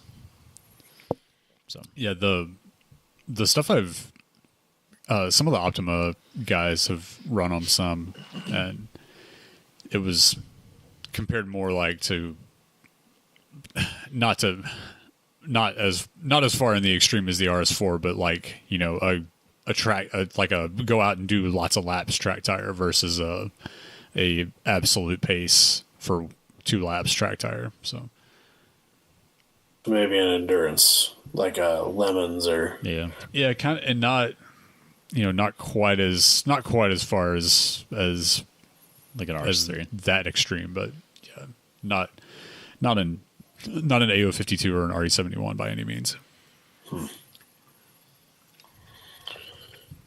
Still kind of a strange, and because I guess the treadwear depth on it made it illegal for a lot of SCCA stuff too. So I'm still very puzzled as to who the target was for that and where they thought it was going to succeed and what the measure for success was. Other than making Yes, a really big I think they splash started with at 5:30 seconds. Yep. Yeah. 7:30 seconds is the cutoff for most things. Yeah, real weird. Yeah. I have a question for Robbie. Robbie, did I see a picture of a painted engine bay? Yeah. Ooh. You would have saw it on my story because again I realized I haven't posted anything. I don't post anything to Instagram except to stories now apparently. So yeah, you would have saw that. That's what I do. Yep, I realized the last What's that last about? thing I posted was the engine after it got built, and then I haven't posted shit since. So I will try to make a post on Monday. How about that? Or Tuesday about Monday. Nice. We'll see. Yeah, so I painted the engine bay of my Z32. So that project's been moving along real slowly. So I don't know if anyone remembers.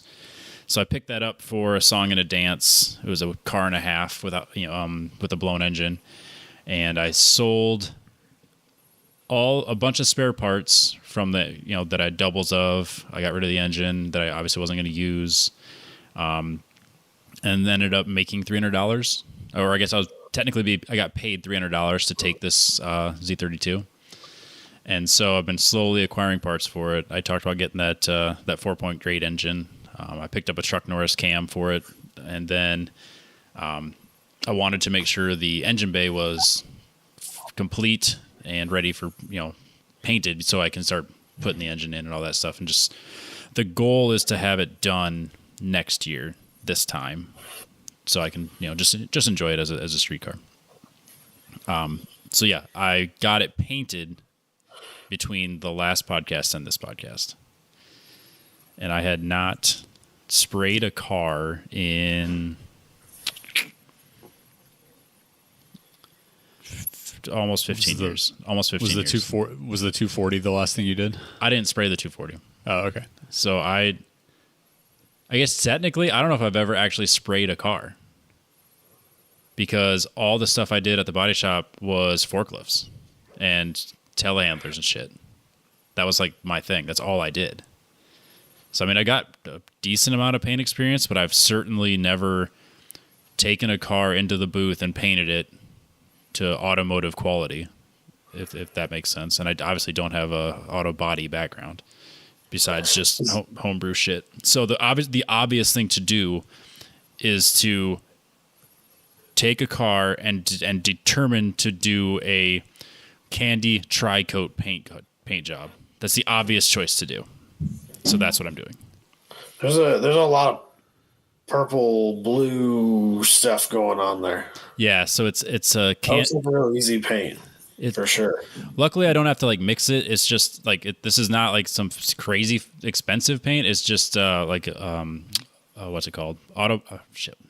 I think it's Auto Body HQ or Auto something HQ.com. They have their own paints or whatever, and so they got really good reviews. The paint's really cool colors, and so they just sell you kits. And so I bought like a decent paint gun. It's obviously not like a Sada or anything crazy fancy. So I just bought a well-reviewed Amazon paint gun that I was like, well, I'm only going to do a little auto body painting. So as long as it does good-ish, I can make that work. And all the reviews are really good. And it sprayed really nice. So the kit shows up. You have your, the mixing stuff, and then you have your base coat and the reducer, and then you have your mid coat or your base coat, which would be the blue in this case, and the reducer, and then you have your clear coat and the hardener. And so it's just everything's there, and all you have to do is just follow the instructions to get like the mixtures and stuff right. You don't have to mix paint to get the color. And so yeah, just did got it prepped. Then you do your first coat, which is black.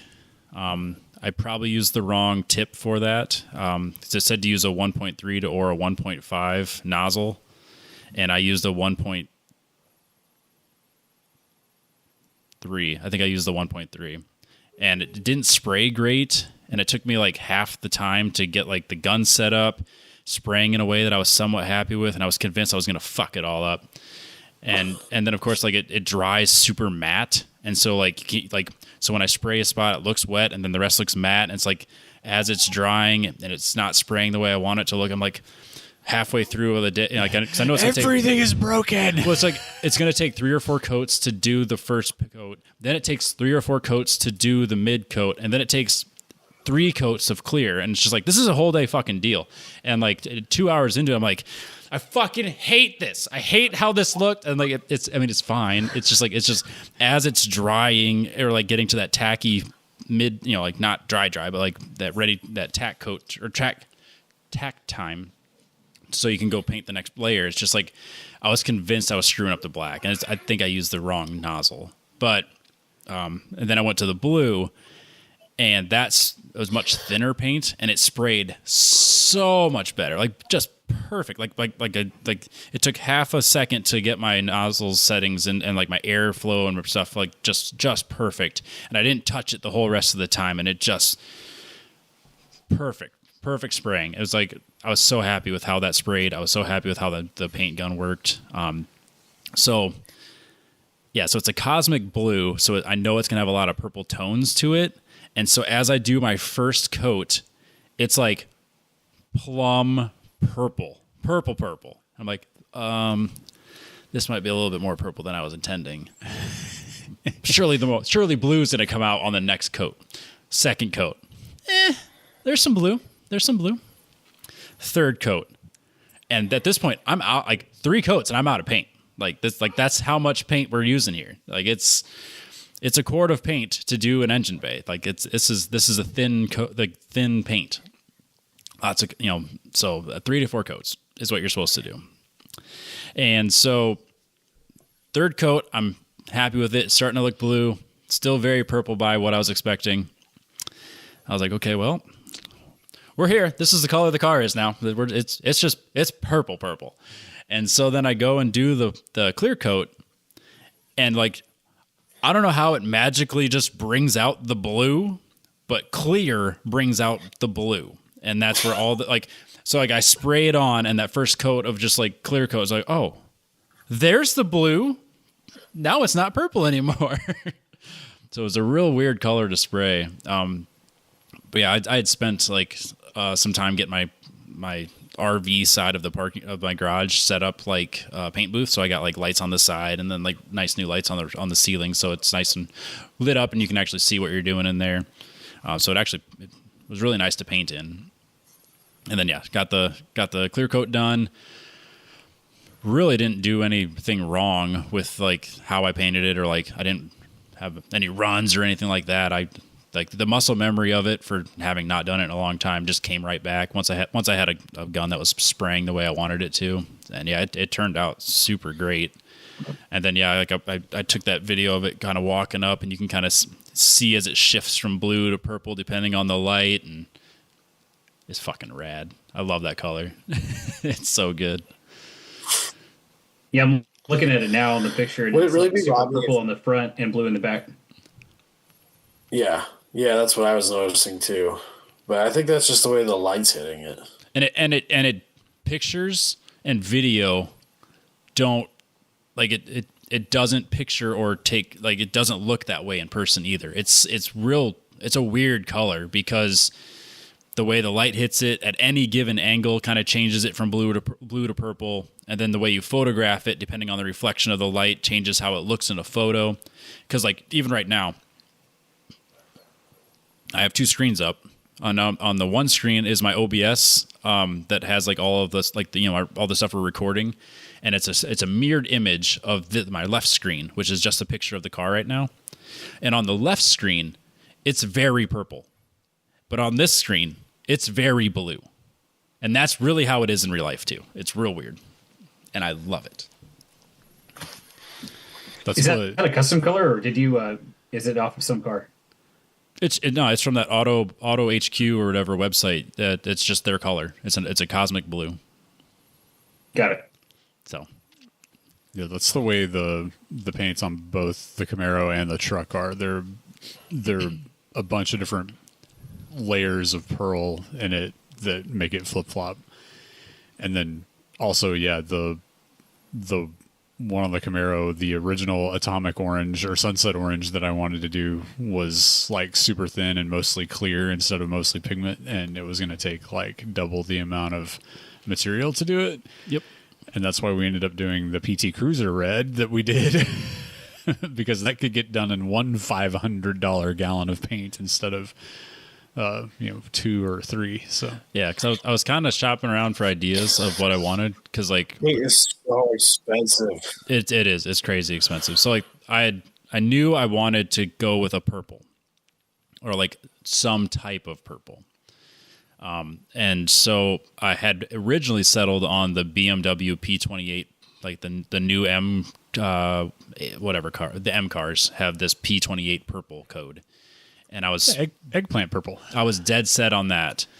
And I kind of talked myself out of it. And then I was dead set on House of Color Purple. And then I priced out what House of Color Purple costs and decided I'm not doing that. And also that's not a straightforward just lay it down process with a House of Color paint either, I bet. No, it'd be very similar to this because the House of Color Platinum Pearl that we had on the 240SX laid down just like this. It was a white base coat with the Platinum Pearl. I guess they keep calling it base coat. With the mid coat would be that Platinum Pearl, and we did not we had a gallon of it, and it was not even close to enough. That was a 2-gallon paint a car job. Whereas so how much is Burple? I think it would have been in the thousands. I think I can't remember exactly off the top of my head. Oh, it was a lot. And I think the version of it that I wanted was discontinued. I think they've changed it to like a version 2 or 3 or something. And the newest version that you can just buy is not the one I wanted anyways. I'm pretty sure. But yeah, I immediately talked myself out of House of Color. So I was like, well, if I'm going to do this and I'm going to do it myself, and if I fuck it all up, I really don't want to fuck up a $2,000 paint job. I can stomach a $600 screw up. But a $2,000 screw up is a little bit harder to stomach. But so far, this paint sprays real well. I'm real happy with it. Yeah, I'll probably won't spray again until, because the body work will probably last. I do. Maybe I'll do the body work over the winter and spray it in the spring is kind of the plan.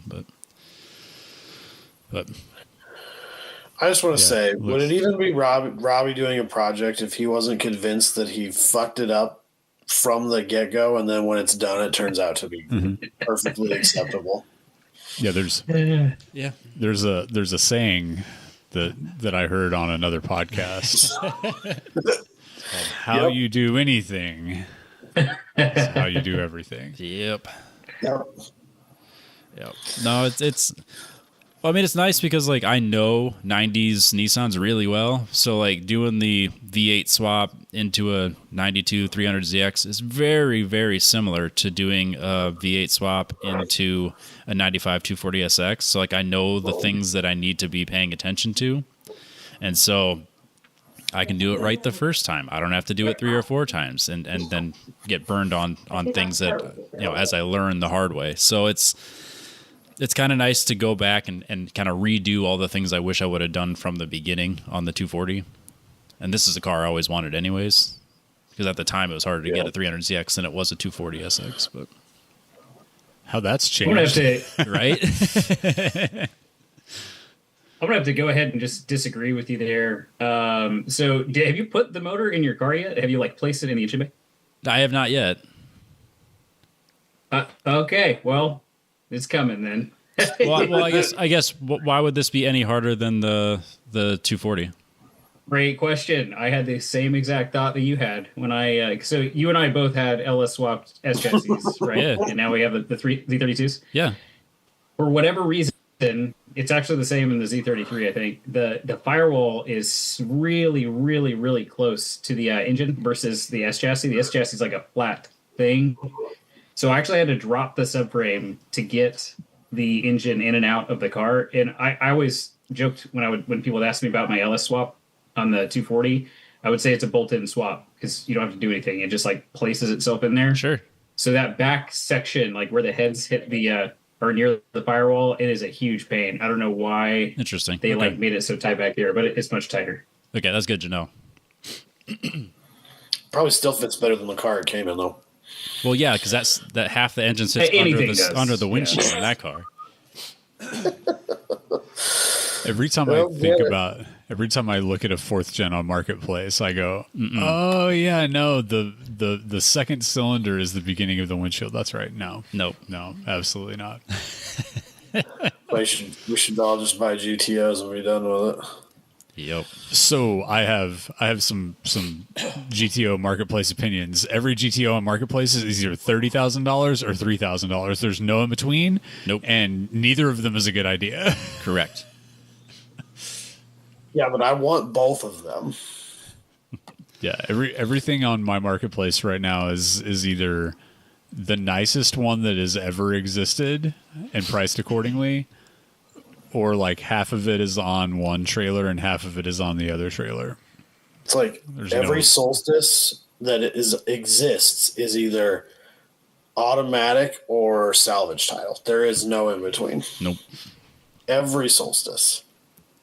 I had one come up the other day for sale that was a kind of, I think it was like $8,000 or something like that. And they were talking about it being like the special option package that dominated SCCA for a couple of years. And I was pretty convinced that was a GXP, but this one was not. It was just a suspension package on the base model 170 horsepower one. And I was just, it's like the ZOK or something? Yeah, the ZOK, yeah. Okay, yeah. I was thinking such an SCCA nerd thing.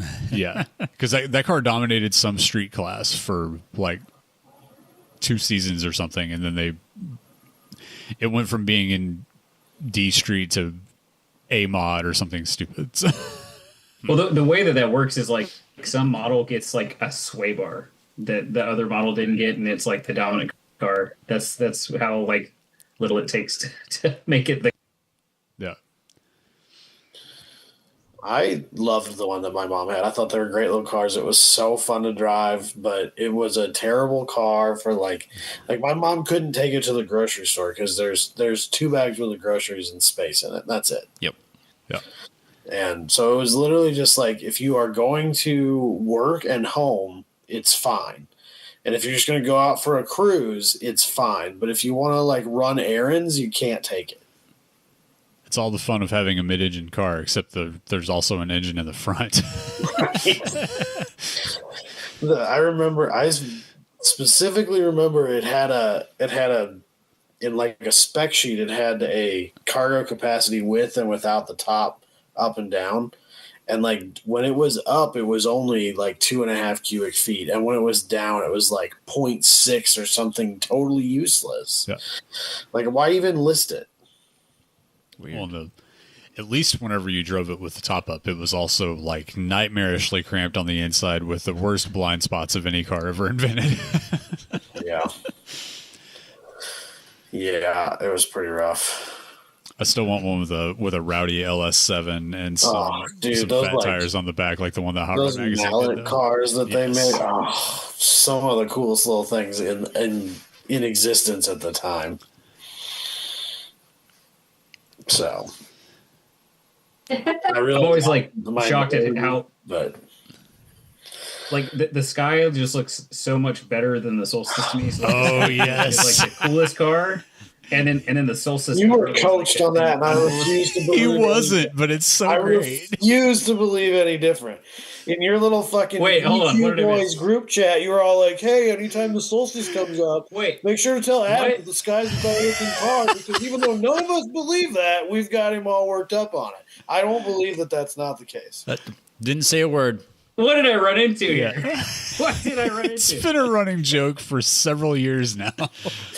I don't understand in what world anyone can think that the Sky is the better. You're outnumbered 3-1 here.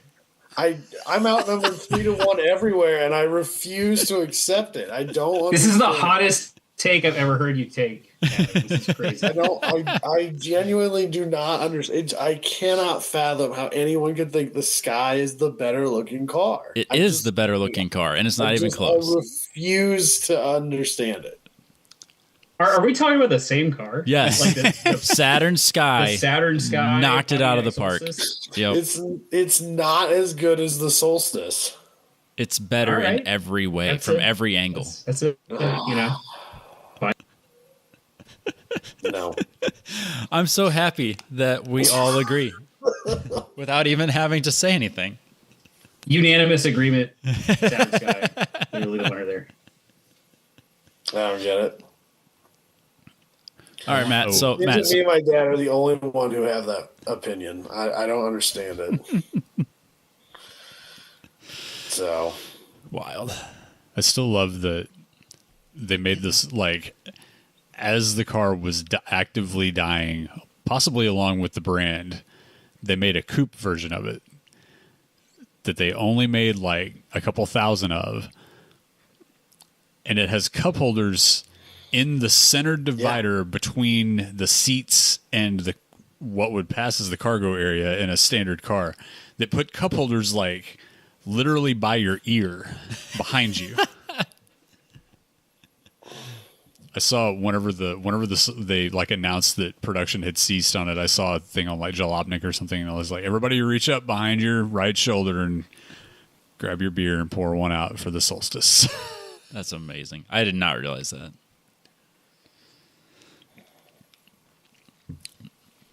My Audi, you had to turn around and get your there it is, and then you can take a drink. I spilled in that car so many fucking times. It was awful.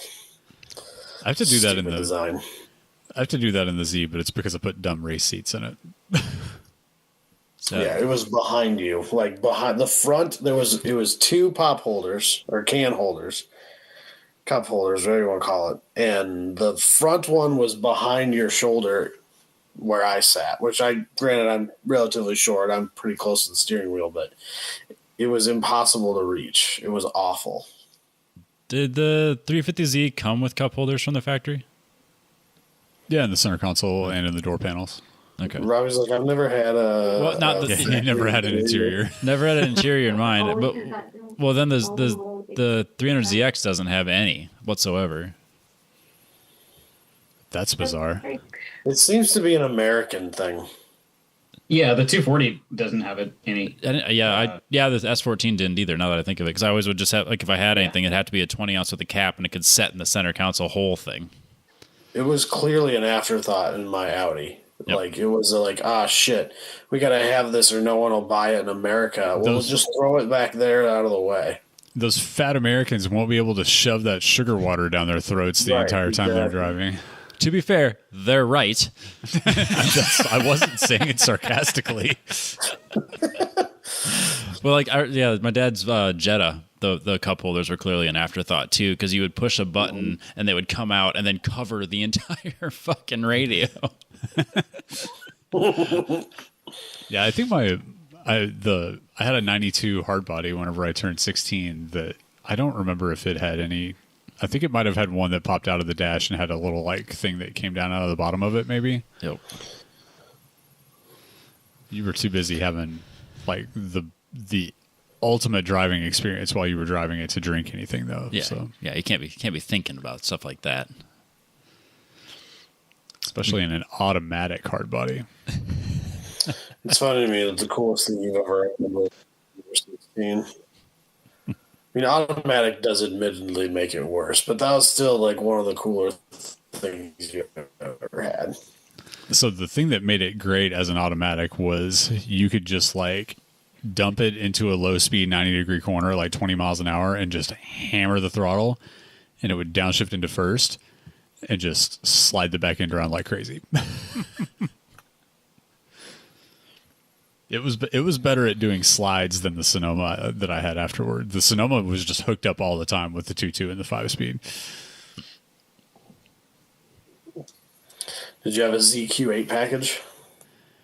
No, but the Sonoma seemed like it had bigger sway bar on the front on it or something, because with 245 Sumitomos on it, that thing would get down on a corner. I'm sure if I drove it now, I would realize how awful it really was, but it was a fun little truck. I find it hilarious that I think the widest tire I've ever owned is the one that was on my Extreme from the factory.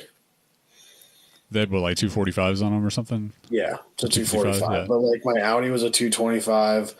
The Omni, I guess, street tires is a 225. Granted, the slick was 10 inches wide. Yeah, so that was super wide. But yeah, I think everything I've owned that the Extreme from the factory was the widest tire of anything I've ever had. Huh.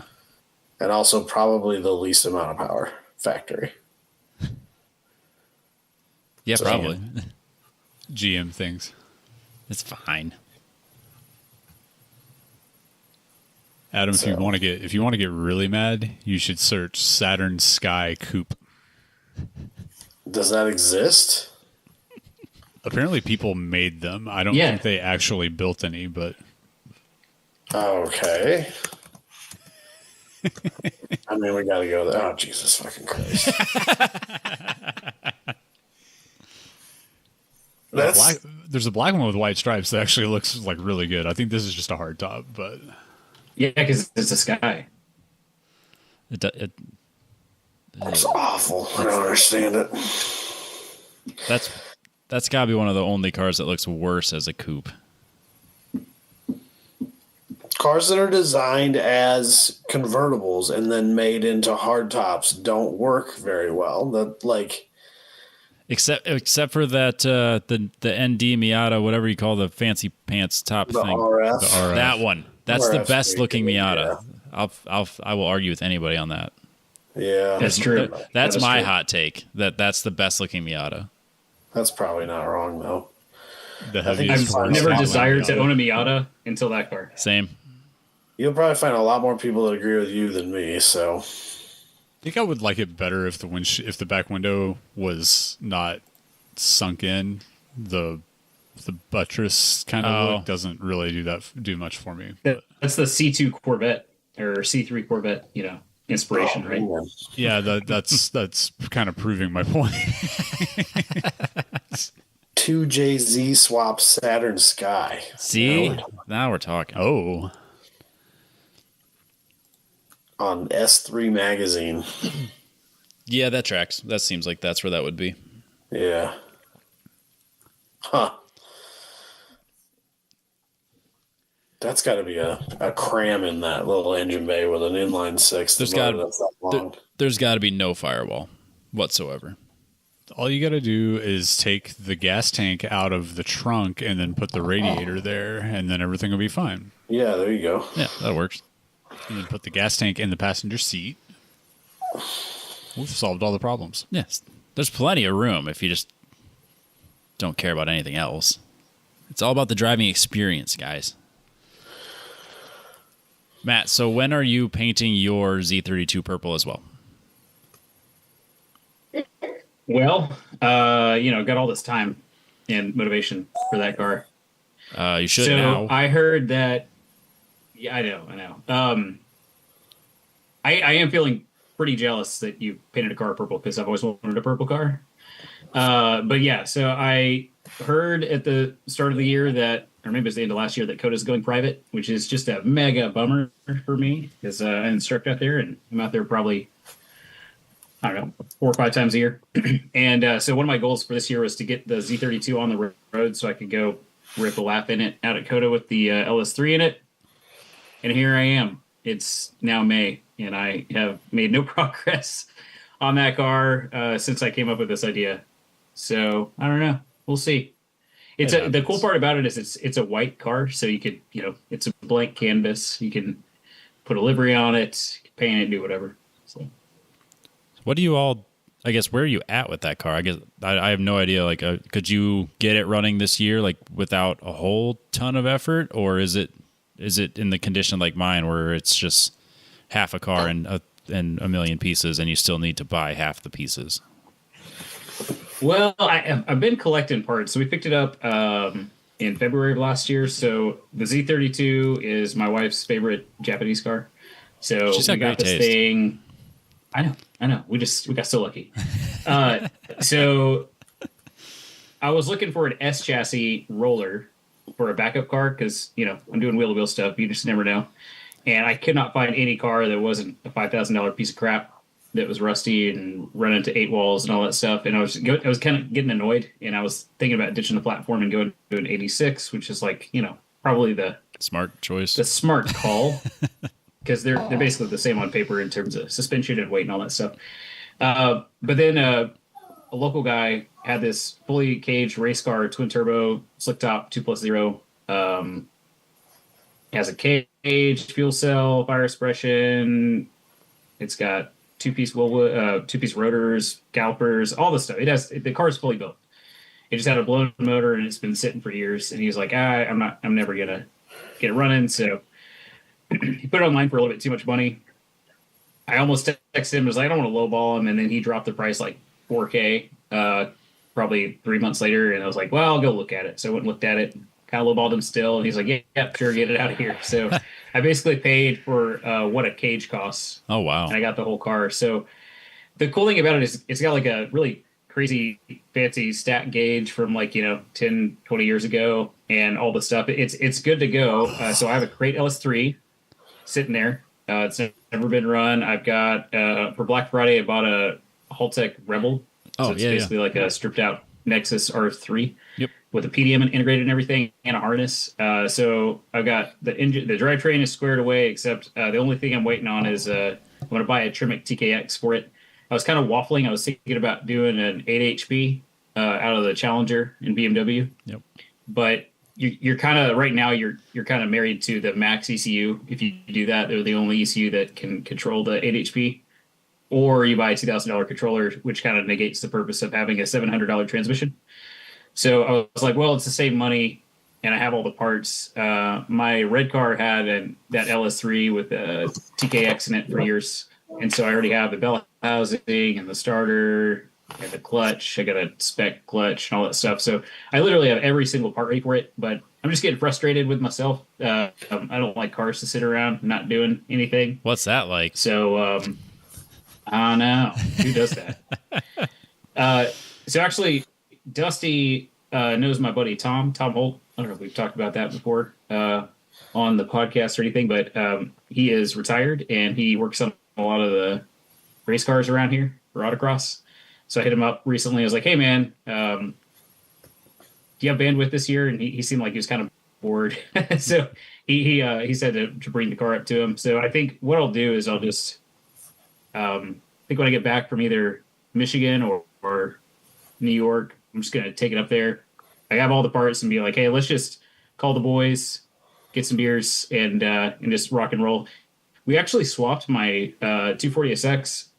I don't know if I ever told you this part of the story, but when I blew up my LS6 at COTA in 2024, I bought a G35 to use as a swap, and then we went up to Tom's place. He has a lift, and we knocked out in like 2 days. We had that motor running in my car in like 2 days up there. So I have a 2-car garage, and it's distracting to be at the house, as y'all are aware, especially with Rugrats running around. So I just need some dedicated time. Yeah, I know, right? Robbie knows all about it. Doesn't change anything, right? No, I got. Dogs don't count, Robbie. It's difficult keeping track of those dogs, man. Dogs don't count, Robbie. Yeah. It's you gotta feed them twice a day. Yeah, and then they want to be walked all the time. Exactly. It's a lot of responsibility, is man. tough. Yeah. I know. Yeah, Imagine so having a kid and a dog. No. So the way I know Tom is I once supplied him with an X-Max monster truck to drive around in a globe of death at a trade show.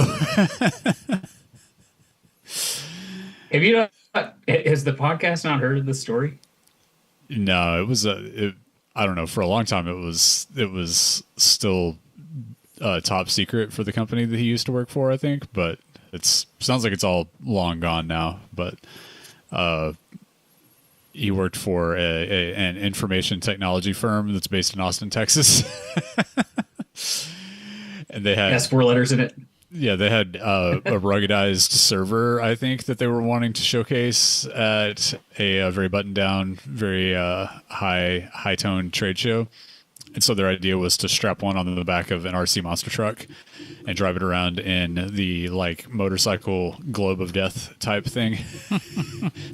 And so Jesus they had a miniature, I think probably half scale, maybe third scale of what a normal globe of death would be. Globe of Death commissioned by a group that put on globe of death shows.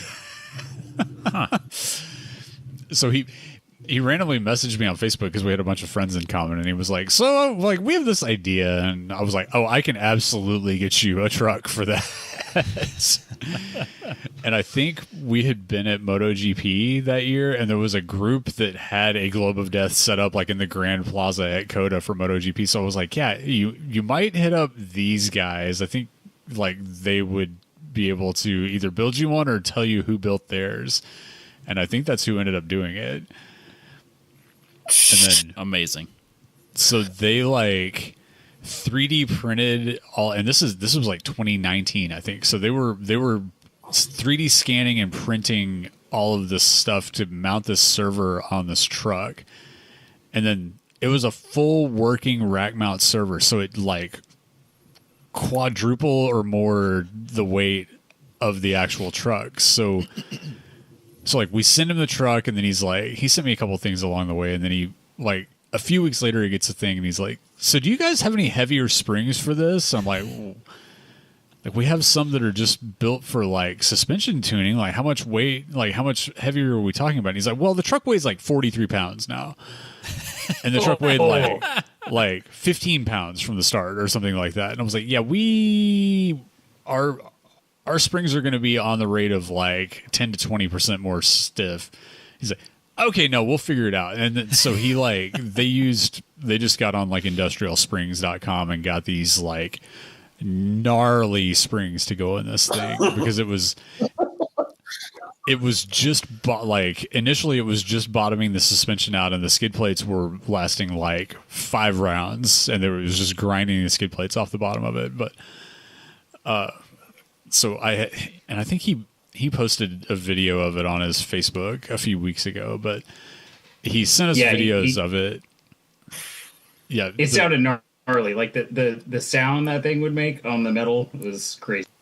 So it was picking, like, whenever it would go around the top, it would almost pick the whole thing up off the ground. So, like, they would start running it around, and the whole thing is just, like, moving, like, 3 inches each time the truck goes around, and making the most hellacious noise you can possibly imagine. I can only... The show that they were going to take it to ended up getting canceled because of... the Rona, so like it never got to it never actually got to see a trade show. But I can only imagine how beaten down everyone around this would have been. Like even if they'd only done it like 3 times a day or something, like the people around them would have been so pissed, and it would have been so great. Jesus. At one point, we after they figured out that they weren't going to be able to use it, I was trying to convince my original boss to like try to buy it from them so we could use it at SEMA one year, but it never worked out. But